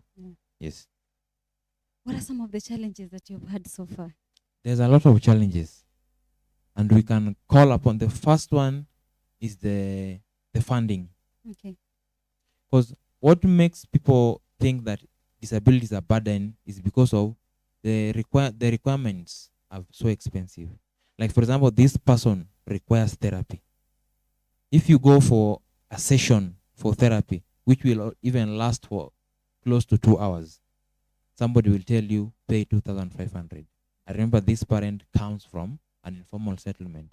Where will they get those funding? Look into the speech therapy. Somebody tells you one session 3,000, and yet you need to go even for thrice a week. So it means that for you to finish up a week, you need to part yourself with 9,000. Yet you cannot even afford a 3 meal in a day. How will that work? Another thing is the assistive devices. They are very, very expensive. So I think what we can ask the government to help us in, if they can incorporate services like the therapy into the NHIF, it can really help. Okay. Another thing is that if they can make the assistive devices import free, I think these guys can be relieved on the same. Okay. And then another thing is that in the education sector, let's ensure that the environment is disability friendly, be it physical or social, so that we can break all the barriers. Okay. Yes. So talking of environment being friendly, just to break all the barriers, there's, for example, do you think persons able differently are normally included in, maybe, I don't know how to put it, because you find most buildings hawana hizi ni ramp. The ramps, yes. Yeah. Do you think they are made part of social facilities that maybe they should be acquiring, or any other facility? It is not done, but according to the policies, it's supposed to be done. Yeah. A very good example, I can even ask you, as Caroline, Yeah. when you are building your house, did you consider that? I have not built my house. But even where you stay, what have you done? Have you addressed this by the landlord to ensure that the houses that they build are disability friendly? Because we say disability doesn't knock any door. Disability can be gotten anytime. Yeah. That's why we categorize it under the perinatal, during birth, prenatal, before birth, and postnatal, after birth. Okay. So you can be disabled anytime. So we need to make that environment conducive for each and every person, no matter what. And would you say we're doing enough as a country to create that conducive environment? We are really trying. We are still in the journey, but we need to do more. Okay. Because even if you look at the roads, when they are constructing the roads, ask yourself, do we have the wheelchair pathways? They are not there. They are not there, yeah. Look at even the parking, even outside your office here. Look at the parking. You will find there are very few parking. But even the few ones, you will find that those people without disability are parking their cars there. Yeah. So the question is, what will happen if a person with disability comes with their car? Where will they park? Yeah. So we need to be the ambassadors. We are their voices. Yeah, we are indeed. We have comments. Lea Odhiambo anasema niko ndani, love the show. Thank you so much, Lea. Justin anasema may she rest in peace. Oh yeah, may she rest in peace. That was Oriero Gomanduli. Josephine has a question. Anasema, someone who is dyslexic, are they considered as one who has special needs or someone able differently? Dyslexic is a type of disability. Okay. Yes. These are people who have difficulties in reading and writing. Okay. Yes. Okay. But they have very good ideas. So those kind of people are the ones that we are saying that we need to nurture them. Because the parent will ask themselves, where will I take my child next? Mhm. But there are things that they can do. So in a situation where a child is dyslexic, I think you should nurture the talent of that person. Because even, for example, the most cars that we drive, people who come up with these ideas are people with disability, like the dyslexic. So we just need to nurture them and make them be able to manage themselves. Okay. Yes. Okay. Josephine Dongo again. Also, there are institutions that teachers can attend to specifically train on how to deal with autistic kids. She's asking if there are institutions that Definitely, teachers, there are institutions. Mhm. Like for a very good example is the Kenya Institute of Special Education Mhm. at Kasarani. Okay. Okay. There. Hope you've heard it, Josephine. George, would you say there's inclusivity for persons able differently in Kenya from our country as a start? In out of 10, I can rate it as 4/10. Okay. Yes. Reason. Because the question is, to what extent are we including these people? Like I started up, if you look at most institutions, even people who are included, we talk about the visually impaired, hearing impaired, we have the intellectual disability and the physical impaired. So the question is, where are persons with people with autism, where are people with cerebral palsy? The question is, we only running towards inclusion, the physical inclusion that we have. Yeah. But these people have a problem with communication. Have they been included? So the question is, what is the status of the augmentative and alternative communication? Okay. Like, for example, somebody who has a problem with communication. If you look at the developed countries, they have gadgets that will help these people to communicate. Like, for example, currently we have the talking books to help people with who are visually impaired. But the question is, that child with autism, are they able to speak? Because autism affects communication, socialization, and imaginative processes. So somebody with autism, if they are just seen there, you know that this person cannot communicate. What is the government doing towards ensuring that these people are communicating? Because communication is not only speech. We can even use the language. Like in hearing impairment, we have the sign language. They're able to communicate. So what is the government doing, or with the stakeholders doing towards ensuring that people with autism are also able to communicate? Because there are other gadgets that can be used to help them. Okay. A very good example I can give currently, we have a problem with speech therapists. Why? The only institution offering speech therapy in Kenya is Kenyatta University, and it is being offered at master's level. Okay. So it means that we have a gap in that area. So we are calling upon the government to ensure that other institutions are also able to do what? To offer speech therapy, so that we can relieve the parents of the same. Yes. What of internationally? Internationally, they are there. Okay. So if you want to go and do a speech therapy, you need to go outside the country. Okay. But in Kenya, you have to go through masters. Okay. And remember, going through masters, you need to start from somewhere. And there should be a connection. Because you cannot just come from a different field and get to masters. There must be a prerequisite skills that you must have. So we are calling upon that. Just like other courses, we have the certificate, we have the diploma, we have the degree. Let it come down to the people. Okay. Yes. As we wind up, what would you say is your greatest desire as someone who interacts with people who are able differently on a daily basis? My theme is always the attitude, the attitude, the attitude. And it's the attitude that will help us enhance social integration. The social integration is where a society where everybody is looked at in terms of their ability, but not in terms of their disability. Yes. So that we can erase all these kind of people that we see along the streets begging along. We say that let that person be given a skill. Even if you're along the road, you're supposed to have something, you are selling something. So if I come to you, if I even buy a watch, I'll have promoted you and will also have promoted you. Yeah. So we have that kind of symbiotic relationship. Not that every now and then you are begging. We need to change that conversation. Okay. Yes. Thank you so much for coming to E Squared.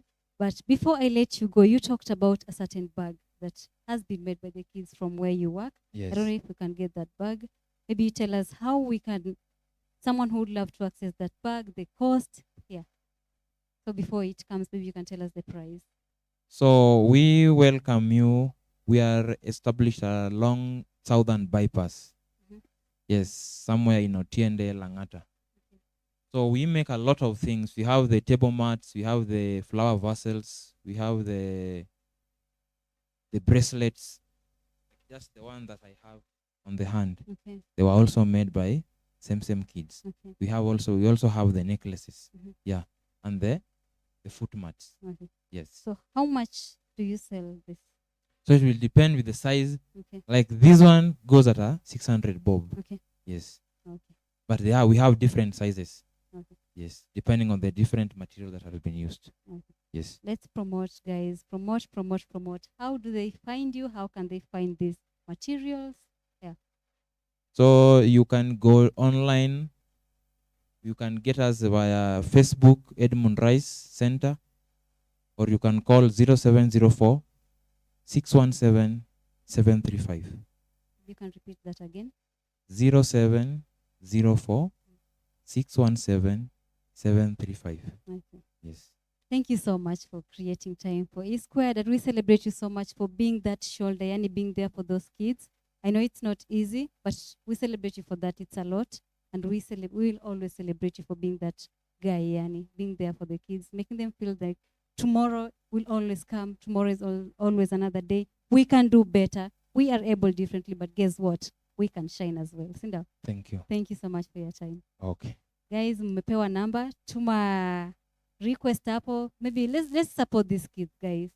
Send them a message, call them. Yani, they have everything that you would want, from necklaces, bracelets, bags. Give them a call, and yani, let's be part of the solution and not the problem. And as he has said, let's stop complaining. Let's make the world a better place by always being there for each other and not bringing each other down. So we are taking a break, and then from there, we are going to be having an amazing artist. Ule mwenye pinches alikuwa amempatia hype tukianza. He is going to join us after this break, so take a look.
Nani atanifariji moyo?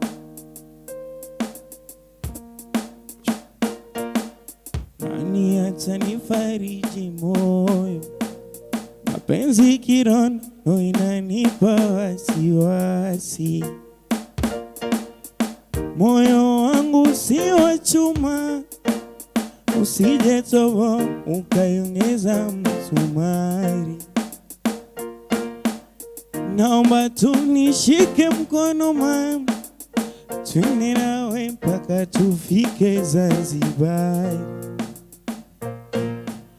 uiongeze tu kidogo, ikikosa ladha asiongeze kachumbari. Unanipara unavonipeti peti, basi nibebe mama neke kwenye kibeti. Basi nihurumie yangu moyo, usitie kidonda utaniacha kibogoyo. Jua moyo, moyo, moyo, siri ya mapenzi unataka nini? Niambie Flora Madolido, na sura kama Mary Magdalene, Flora Masitolo. Wafanya najidai, twende kwetu nai jiji la Masai Sai. Usijali mai, wendo wangu number 1, mtoto uko so fine. Mapenzi kichungu, ukikata rufu ntali, akipenda chojuaro, hata nyama mbichi ntaila, hata waje na waganga, irizi za kitanga, ongeza na kiwanga, watu wezi chumani mwendo kasi, unavoniendesha mama, hawatuwezi, unavonifundisha, unavoniridhisha mama, hawatuwezi. You make my heart go Panama, Panama, Panama. Jua moyo, moyo, siri ya mapenzi unataka nini? Niambie Flora Madolido.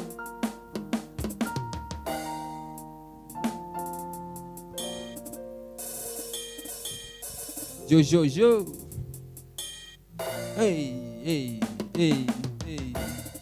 Hey. Supi. Unaweza piga kavasi kamoja tu.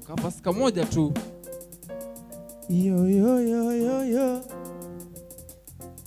Katoto kazuri mwenye ranga dim na kapenda, yani yananipa furaha kila nikilala mimi nakawaza.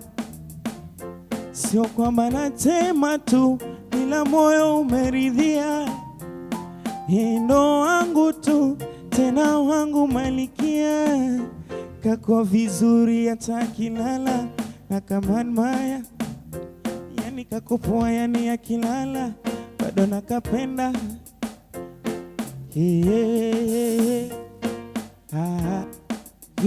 Jua moyo, siri ya mapenzi, moyo, siri ya mapenzi unataka nini? Flora Madolido, na sura kama Mary Magdalene, Flora Masitolo. Jua moyo, siri ya mapenzi, moyo, siri ya mapenzi unataka nini? Niambie Flora Madolido, sura kama Mary Magdalene, Flora Masitolo. Yo. Hey. Cheza.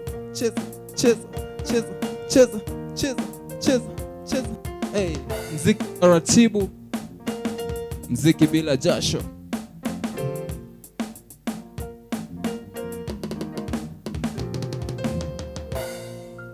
Wow. Mziki taratibu, imetulia. We, bro, we ni mhambo live in real life. Hivyo ndo nimezaliwa. Vile tu mziki hivyo ndo vile pia wewe huko. Yeah. So pengine unaweza tu introduce vizuri. Probably inaweza kuwa maybe tumekosa kuintroduce vile nafaa. So tuambie we ni nani? Bwana vipi, naitwa K-Rhyme Classic, the African boy from Sunny for Music Africa. So unadu type gani ya muziki? Mimi nafanya muziki ya Afro Bongo. Yeah. So Afro Bongo, kuna tofauti ya Afro Bongo na bongo yenyewe? Kuna muziki inaitwa Bongo Flavor, muziki ambao ipo mpaka sasa hivi. So I think tu muziki ya Afro ni muziki ambao ni Kiafrika zaidi. Okay. Yeah, inajumuisha culture yote ya Africans culture yetu. Yeah.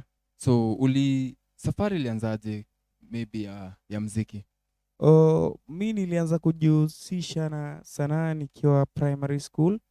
So nikaja mjini nikaanza dance kwa sababu mimi nilikuwa napenda dance sana. So nilikuwa dancer nikiwa high school. So nikifika form 3 nikaona kama yani siwezi mix vitu viwili. Siku zote huwezi kuunganisha vitu viwili zote na zote ukatoboa. Kweli. So nikachagua either nichague ku dance ama muziki, but since muziki ni kitu ambao ipo ndani yangu, nika pick up music. Nikaachana na dance. So kuachana nao, lakini nikasema ni concentrate kwa kitu kimoja. Okay. Yeah. But sasa I think dance inakusaidia sana as a performing.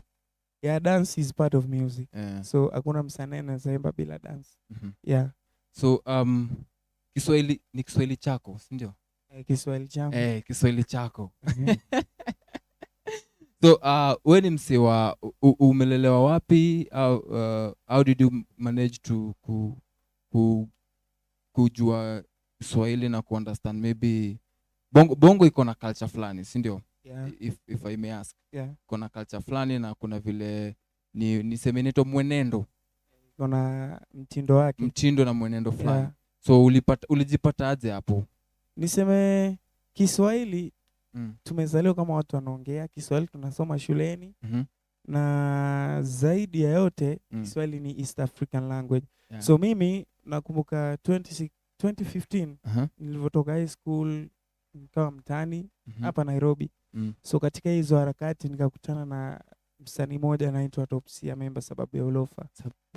Yeah, so kwa hizi street au watu wanaitwa kwenye road shows ikipita, kama una kipaji unaweza kwa jiwakilisha. So after kuimba pale Topsia akani notice. Yeah.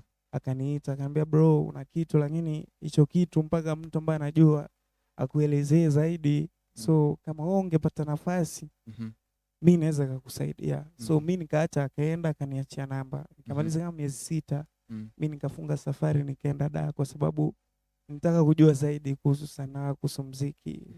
Vipi naweza fanya muziki nzuri? Na ni kipi na kipi ambacho kinahitajika mtu kuwa msanii bora, sio bora msanii. Yeah. So akakuvenyulienda Dar, ukapatana naye? Nikapatana naye nikakaa naye kama miaka 2. Nikiwa najifunza uandishi wa muziki. So ngoja hiyo time ulikuwa kwa naye kwa ni amekuinvite tu kama rafiki ama mtu mwenye amependezwa na kazi yake? Kitu ilimfurahisha. Yani ile passion niko nayo kuimba. Kweli. And more so Kenya unajua si tuko na muziki yetu. So alipata naimba muziki ambao haiko hapa, ambao hailei watu huko. Yeah. Unaona, so alikuwa surprised. So aliniita kama mtu ameona kitu kwake ambao inaweza kuzwa, yani anaweza onyesha njia ambayo inafaa kufuata ni hii. Yeah. Na hii ndio fai kufanya, na hiki ambao ndio unafaa kufanya ndio uwe bora. So nini haswa ili kuvutia muziki wa bongo, afro bongo? Yani sisi tunafanya muziki kujiburudisha. Kweli. Licha kufanya muziki kujiburudisha, tunaelimisha. Alafu zaidi muziki ni biashara. Yeah. So katika kuimba kila mtu ako na ile, unaweza kuwa unaimba lakini umeitwa kwa njia tofauti. Kweli. Yeah. So I think mimi nilianza tu kuimba, nilitaka muziki ambao unaweza message yangu inaweza fikia kila mtu ambao yuko within East Africa na nje. Yeah, sio eti kwamba muziki yetu kwanza yetu ni nzuri zaidi. Lakini kila mtu ana njia yake ya kujiexpress ili mtu amuelewe zaidi. Yeah. Na reception iko aje so far? Siwezi lalamika, nashukuru Mwenyezi Mungu. Nilivyotoa kazi yangu ya kwanza Wi-Fi, watu walipokea vizuri. Kutoka hapo huwa inanipatia moyo kila nikitoa kazi, watu ambia fanya zaidi ya hichi. Ndio umeanza safari yako, ndio umeanza, bado upo mbali. Na kweli bado nipo mbali, ndio safari yangu imeanza. Wi-Fi sasa ilikuwa inspiration behind Wi-Fi ilikuwa ni nini? Wi-Fi kwa watu wengi watasema Wi-Fi ni internet, which is true. Wi-Fi ni internet. Yeah. So mapenzi siku hizi imekuwa kama Wi-Fi. Unajua tabia ya Wi-Fi? Mtu akikuja hapa atakuuliza password. Kama iko utamnyima. So mapenzi imekuwa, wanawake na wanaume wamekuwa hiyo njia. Unapata yani mtu hata kama ana mtu anaweza tongozwa, hatu hawezi kataa. Mwanaume hata ana date haraka tu na mwingine kama yuko single anakuwaga single 24 hours, miaka nenda miaka rudi. So mapenzi imekuwa internet, yani ni free. Huyu mtu ako na mimi, ako na fulani, ako na fulani. Hivyo hivyo ndo password ya wifi inakuwaga. Kila sehemu ukienda unapata huyu ako na yule, ako na yule, ako na password. Sio kitu ya mtu mmoja. So ningependa kukurudisha nyuma kidogo. Wakati sasa let me talk about sasa the culture around bongo music. Na Kiswahili na kila kitu na mtindo huo mwenye and hiyo wakati yenye ulienda kwa top C ama ni ukianza tu kugrow tunapenda? Mimi nilikuwa napenda muziki. So I think ningekuwa naimba lugha ya kwetu. Lugha kwenyu kwanza ni wapi? Juu umetaja. Au ningekuwa naimba na kilugha, kuna French wa inaongelewa ukipita Nakuru pale mbele. Ukipita Nakuru ni mingi, county ni mingi. Ukipita Nakuru ukifika hapo Kisumu, kuna French wa inaongelewa huko. So wajua, so nilitaka kufanya ile language yenye kila mtu anaweza nielewa. Kila mtu anaweza nisikiza, kwa sababu mimi na believe mimi ni Mwafrika, sina ukabila. So na Afrika una 70% tunaongea Kiswahili. Kizungu ni kitu imekuja tu. So unapata kama East Africa yote kuna lugha common ambayo ni Kiswahili. So sikupenda bongo kwa sababu nilipenda kwa sababu nilitaka tu lugha moja ambayo I think nikienda kila sehemu tofauti na kwetu mtu anaweza nielewa na naongelea nini. Na watu wengi wanasema sana bongo si muziki wa huku kwetu Kenya. Wao wanaiassociate sana na Tanzania sana, si ndio? What can you say about that? Hakuna muziki ambao ni ya sehemu fulani. But si nadhani kuna ile originality ambapo unapata kitu fulani kilianza sehemu fulani. Hata kuvaa nguo ilianza sehemu, lakini sisi wote tunavaa nguo siku hizi. Si ndio? So hakuna kitu cha mtu. Tofauti tu niseme muziki, unajua Kenya ndo muziki inauzwa sana. Kenya is the middle of entertainment. Afrika nzima niseme kwa ujumla. Unaona? Mimi sasa hivi naweza amka niimbe French. As long as nishajua hiyo lugha. As long as nishajua hii lugha nikiimba kuna mtu ambaye nitadhuru. So bongo I think hata niseme bongo ni ya Kenya tu. Tutasema na Watanzania kwa sababu wanaongea ile Kiswahili ambayo tuna bongo flavor inaimbwa nayo. But muziki ya bongo ni ya kila mtu. Juu wanaimba Kiswahili. Kweli. Gengeton watu wanaimba Kiswahili. Ndio. So ni one language yenye vile tuna express ndio tofauti. Hata kama originality ni yao. If you find something belong to someone, try to make it yours. Uone vile wage inawaka. So kwanzia sasa kupatana na huo mzito mwenye alikusupport. So kwanzia hapo ukakuja ikawaje after umekaa huko hizo miaka mbili? I think nilirudi 2017 nikienda kuisha. Nikahangaika zaidi. Unaona? Juu katika safari ya mtu kila aina ya challenge. So 2018 2019 nikienda kielekea kuisha after kuenda studio kufanya nyimbo kadhaa. Ndo siku moja hata ilikuwa inafika kiwango, unajua changamoto katika wasanii ambao tunakuwa ni kupata mtu ambaye anakuamini. Kweli. Kwa anaamini fulani anaweza kufanya kitu fulani vizuri. So ile process yani nasema okay, mimi nitaimba, nifanye vitu vingine nitaimba. Ndo kuna mtu alinotice akafeel niko na kitu do. By that time nilifanya cover ya Inama ya Diamond Platinum. So mtu aliniforce wewe fanya tu cover, ngamba bro mimi sitaki kufanya cover. So after kufanya hiyo cover nikaenda launching pale msitu East Africa. Ndo mtu alinisikia na notice ambao anaitwa Chris, ni CEO of Sanifu Music Africa. So akaniita nikajieleza kwake, from that aka open label ni Sanifu Music Africa ambao nipo mpaka sasa hivi, siwezi complain, zinafanya vizuri.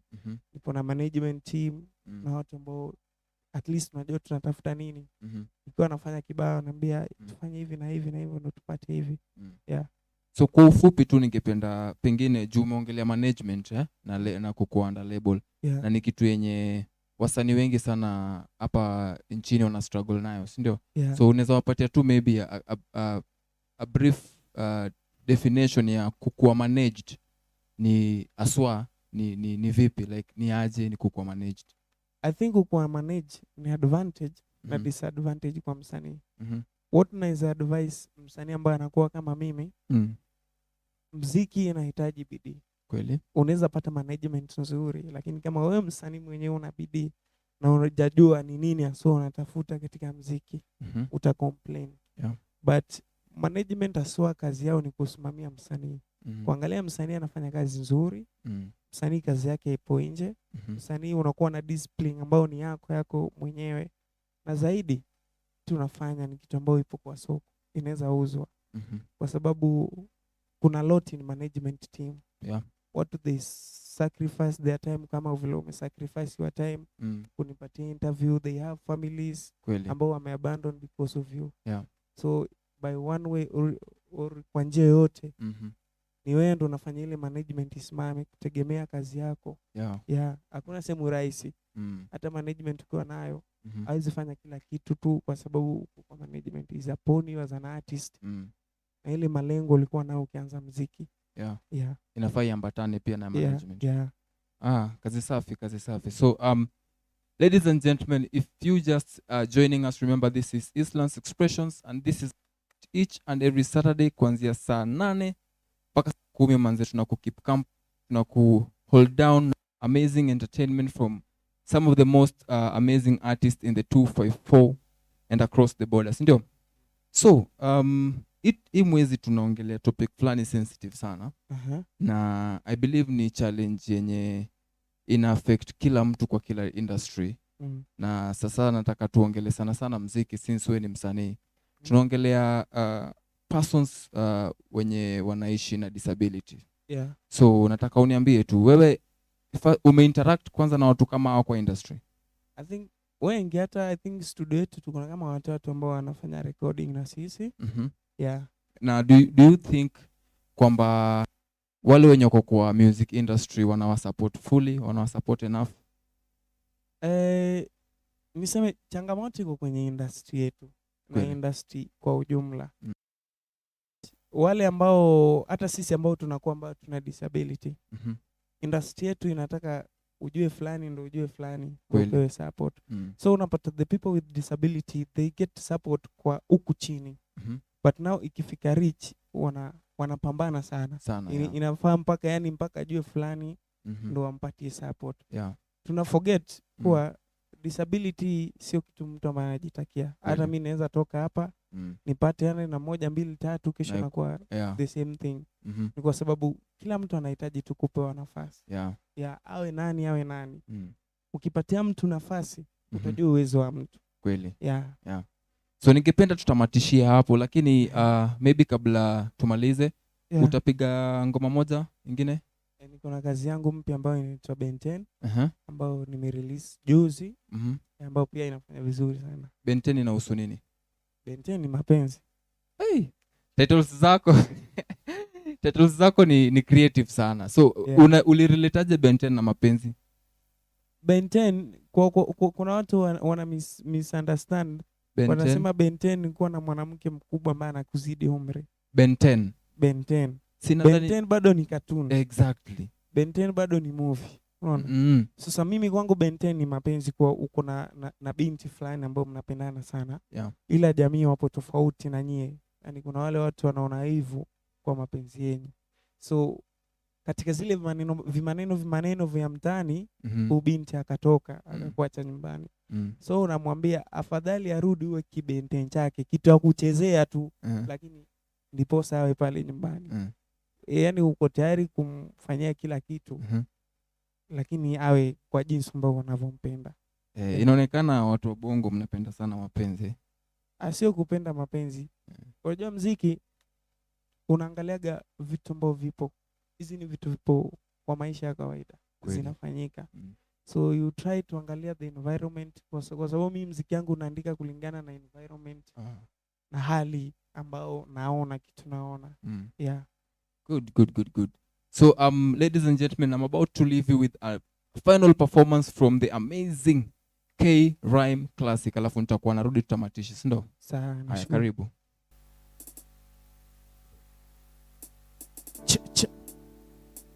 Yeah.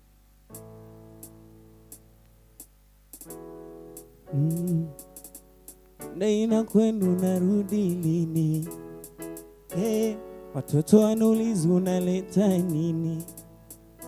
Ukiwa mbali napata mawazo. I wanna love you today, I wanna love you to heaven. Usichoke, Mungu alinipa zawadi tena wangu wa ndoto. Tuwe wote. If my life I fight for you, gonna let any man do you shit.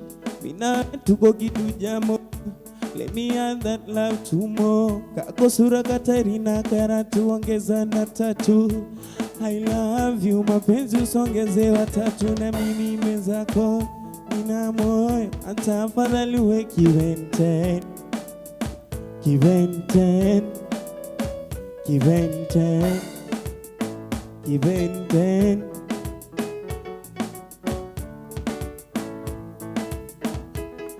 Hey, wanasema mengi mtani eti vile unadanga. Haiwahusu, tukitoka soko mwenzako ni kufunge na kanga.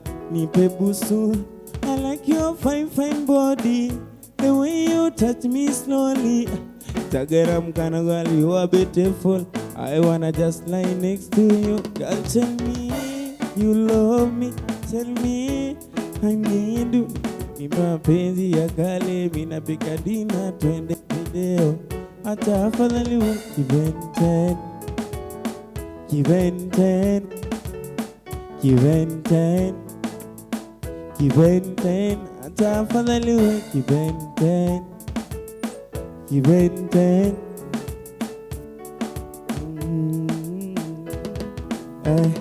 Jua twakungoja nyumbani, ni watoto na nani, napenda wakikuita gamani. Ukiwa home tupo happy, eti ni kuache mtu siwezi. Kama vita tupigane, siwezi. Nifike Tanga tupambane. Mama said 1 + 1 is equal to 2, but me and you are equal to 1. Your love make me so beautiful. Hata afadhali uwe kiventen. Kiventen. Kiventen. Hey, jaribu na mimi mapenzi. Unafanya na furahi kila muda mama. Hata nikilala mimi sura yako. Katoto kako zuri na tena kako fine fine. Unafanya moyo wangu minaona tainai. Zako silali nikikumbuka mapenzi. Moyo wangu segezege mwenzio nakona. Hata ungekuwa mali mimi nakona. Unafanya mimi nacheka kinoma. Mana ninahisi ninafurahi. Mana kiventen. Kiventen. Hata afadhali uwe kiventen. Kiventen.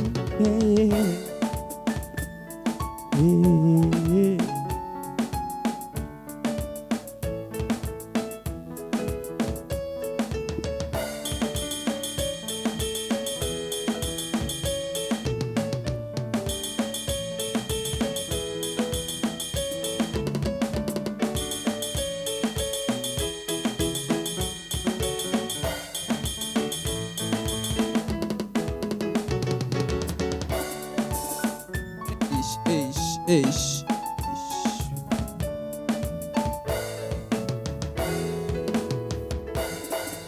Kibenten. Yeah. Kibenten.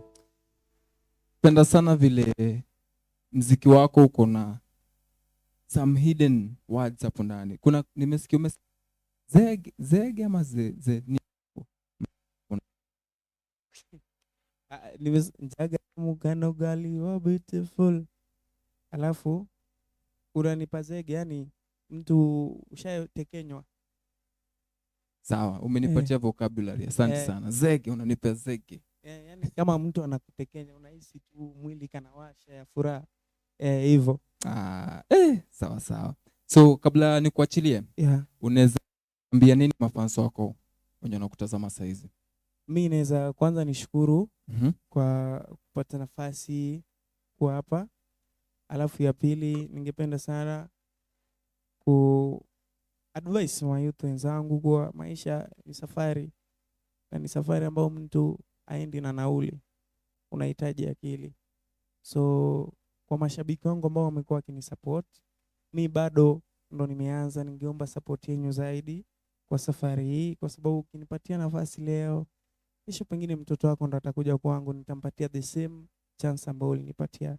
Uzidi kunisupport na kunipatia nafasi kama mlivyopatia wenzetu ambao wamekuwepo. Na kwa mtandao tutakupata vipi? Mimi unanipata YouTube Usanifu Music Africa, on Instagram K-Rhyme Classic, on Facebook K-Rhyme Classic, or unaweza nipata Usanifu Music Africa on Facebook, Usanifu Music Africa on Instagram. Ama unaweza ni visit at Nasra Garden Naivas, Usanifu Music Africa. Okay. We are located there. Uko ndo unafanya bookings na kila kitu. Na kila kitu inafanywa pale. Yeah. Sana manze. Hata mimi nashukuru. I really appreciate mimi katika kila chance ambayo unapata kwa maisha na wale watu ambao wanajitolea. So najua next time nikirudi hapa tutakuwa tuka very big media house. Yeah. Hiyo ndo maombi yangu kwenu. Kazi safi sana unafanya manze, na tuna appreciate sana umechukua nafasi wako kuja hapa kujiunga nasi siku ya leo. Na tuna look forward to bigger things manze. Unakaa fiti by then, nisahau kuambia. Luku imeweza sana, naweza penda uni hook up na msemenye aliku design hivi. Tutaongea nyuma ya curtain. Yeah. Sawa. Sasa appreciate. Asante.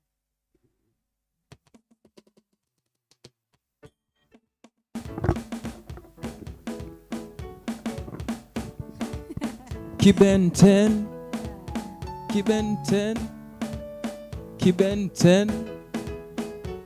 10 Karo, cheza kidogo. Yaani nakuimbia hivyo vyote. Unajua simbangi? Sitaki kudance Peter. Kwa nini sasa? Niko na miguu za left. Na ya left. Acha hizo. Kiben 10. Yeah, I loved your conversation. And yeah, it's nice to see you back actually. Thanks manze. Napenda pia conversation umehave na GEOGE. Si ndio? Yeah. Kuna vitu zenye amesema zenye ni very very very important. Na I wish watu walikuwa wanasikiza. There is so much tunaweza take out of Kenya amesema, si ndio? Yeah. Napenda pia ule chali alikuwa hapa J Blue. Yeah. Akona spirit poa sana na ni msemo mwenye anajiamini.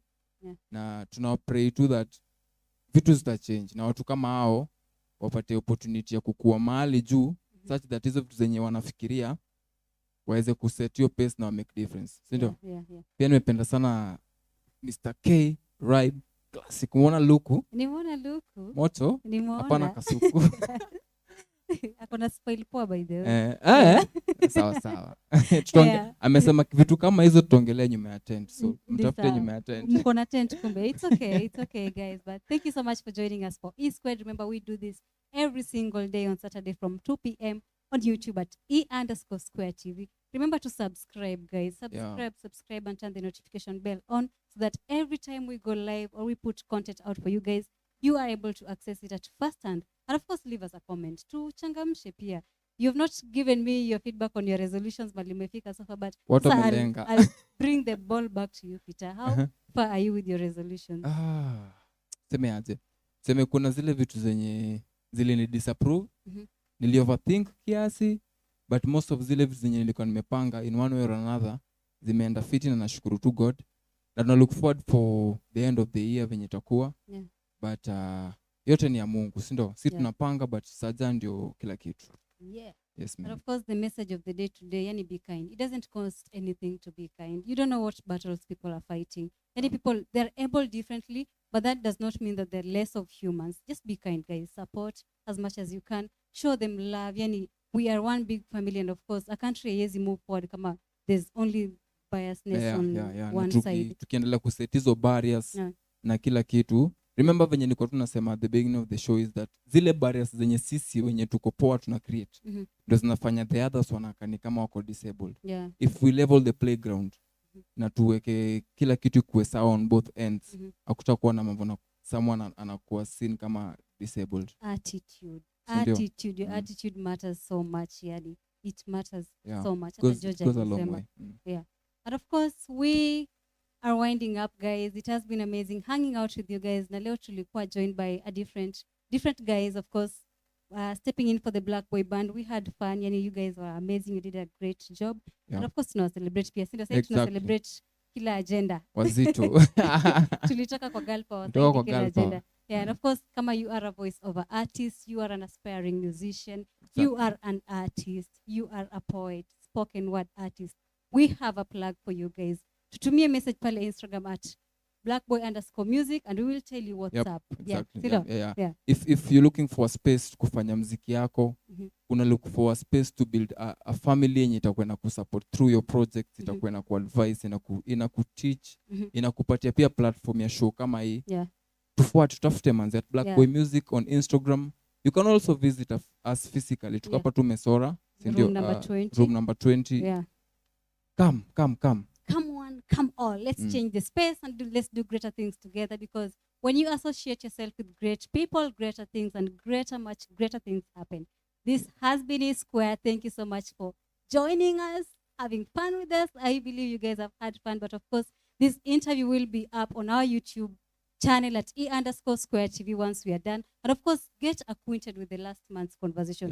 Girl power all the way. Tulisema ishi tu hapo after the conversation. Let's continue celebrating each other. Yani, support. And of course, people who are able differently, they are just able differently. They are not different. Exactly. They are as normal as you are. So let's support each other. Let's love each other. And of course, let's have fun together. Exactly. I've been your host, Pinches the Entertainer. And I'm Carolina Otieno. Until next time. Goodbye. Truce.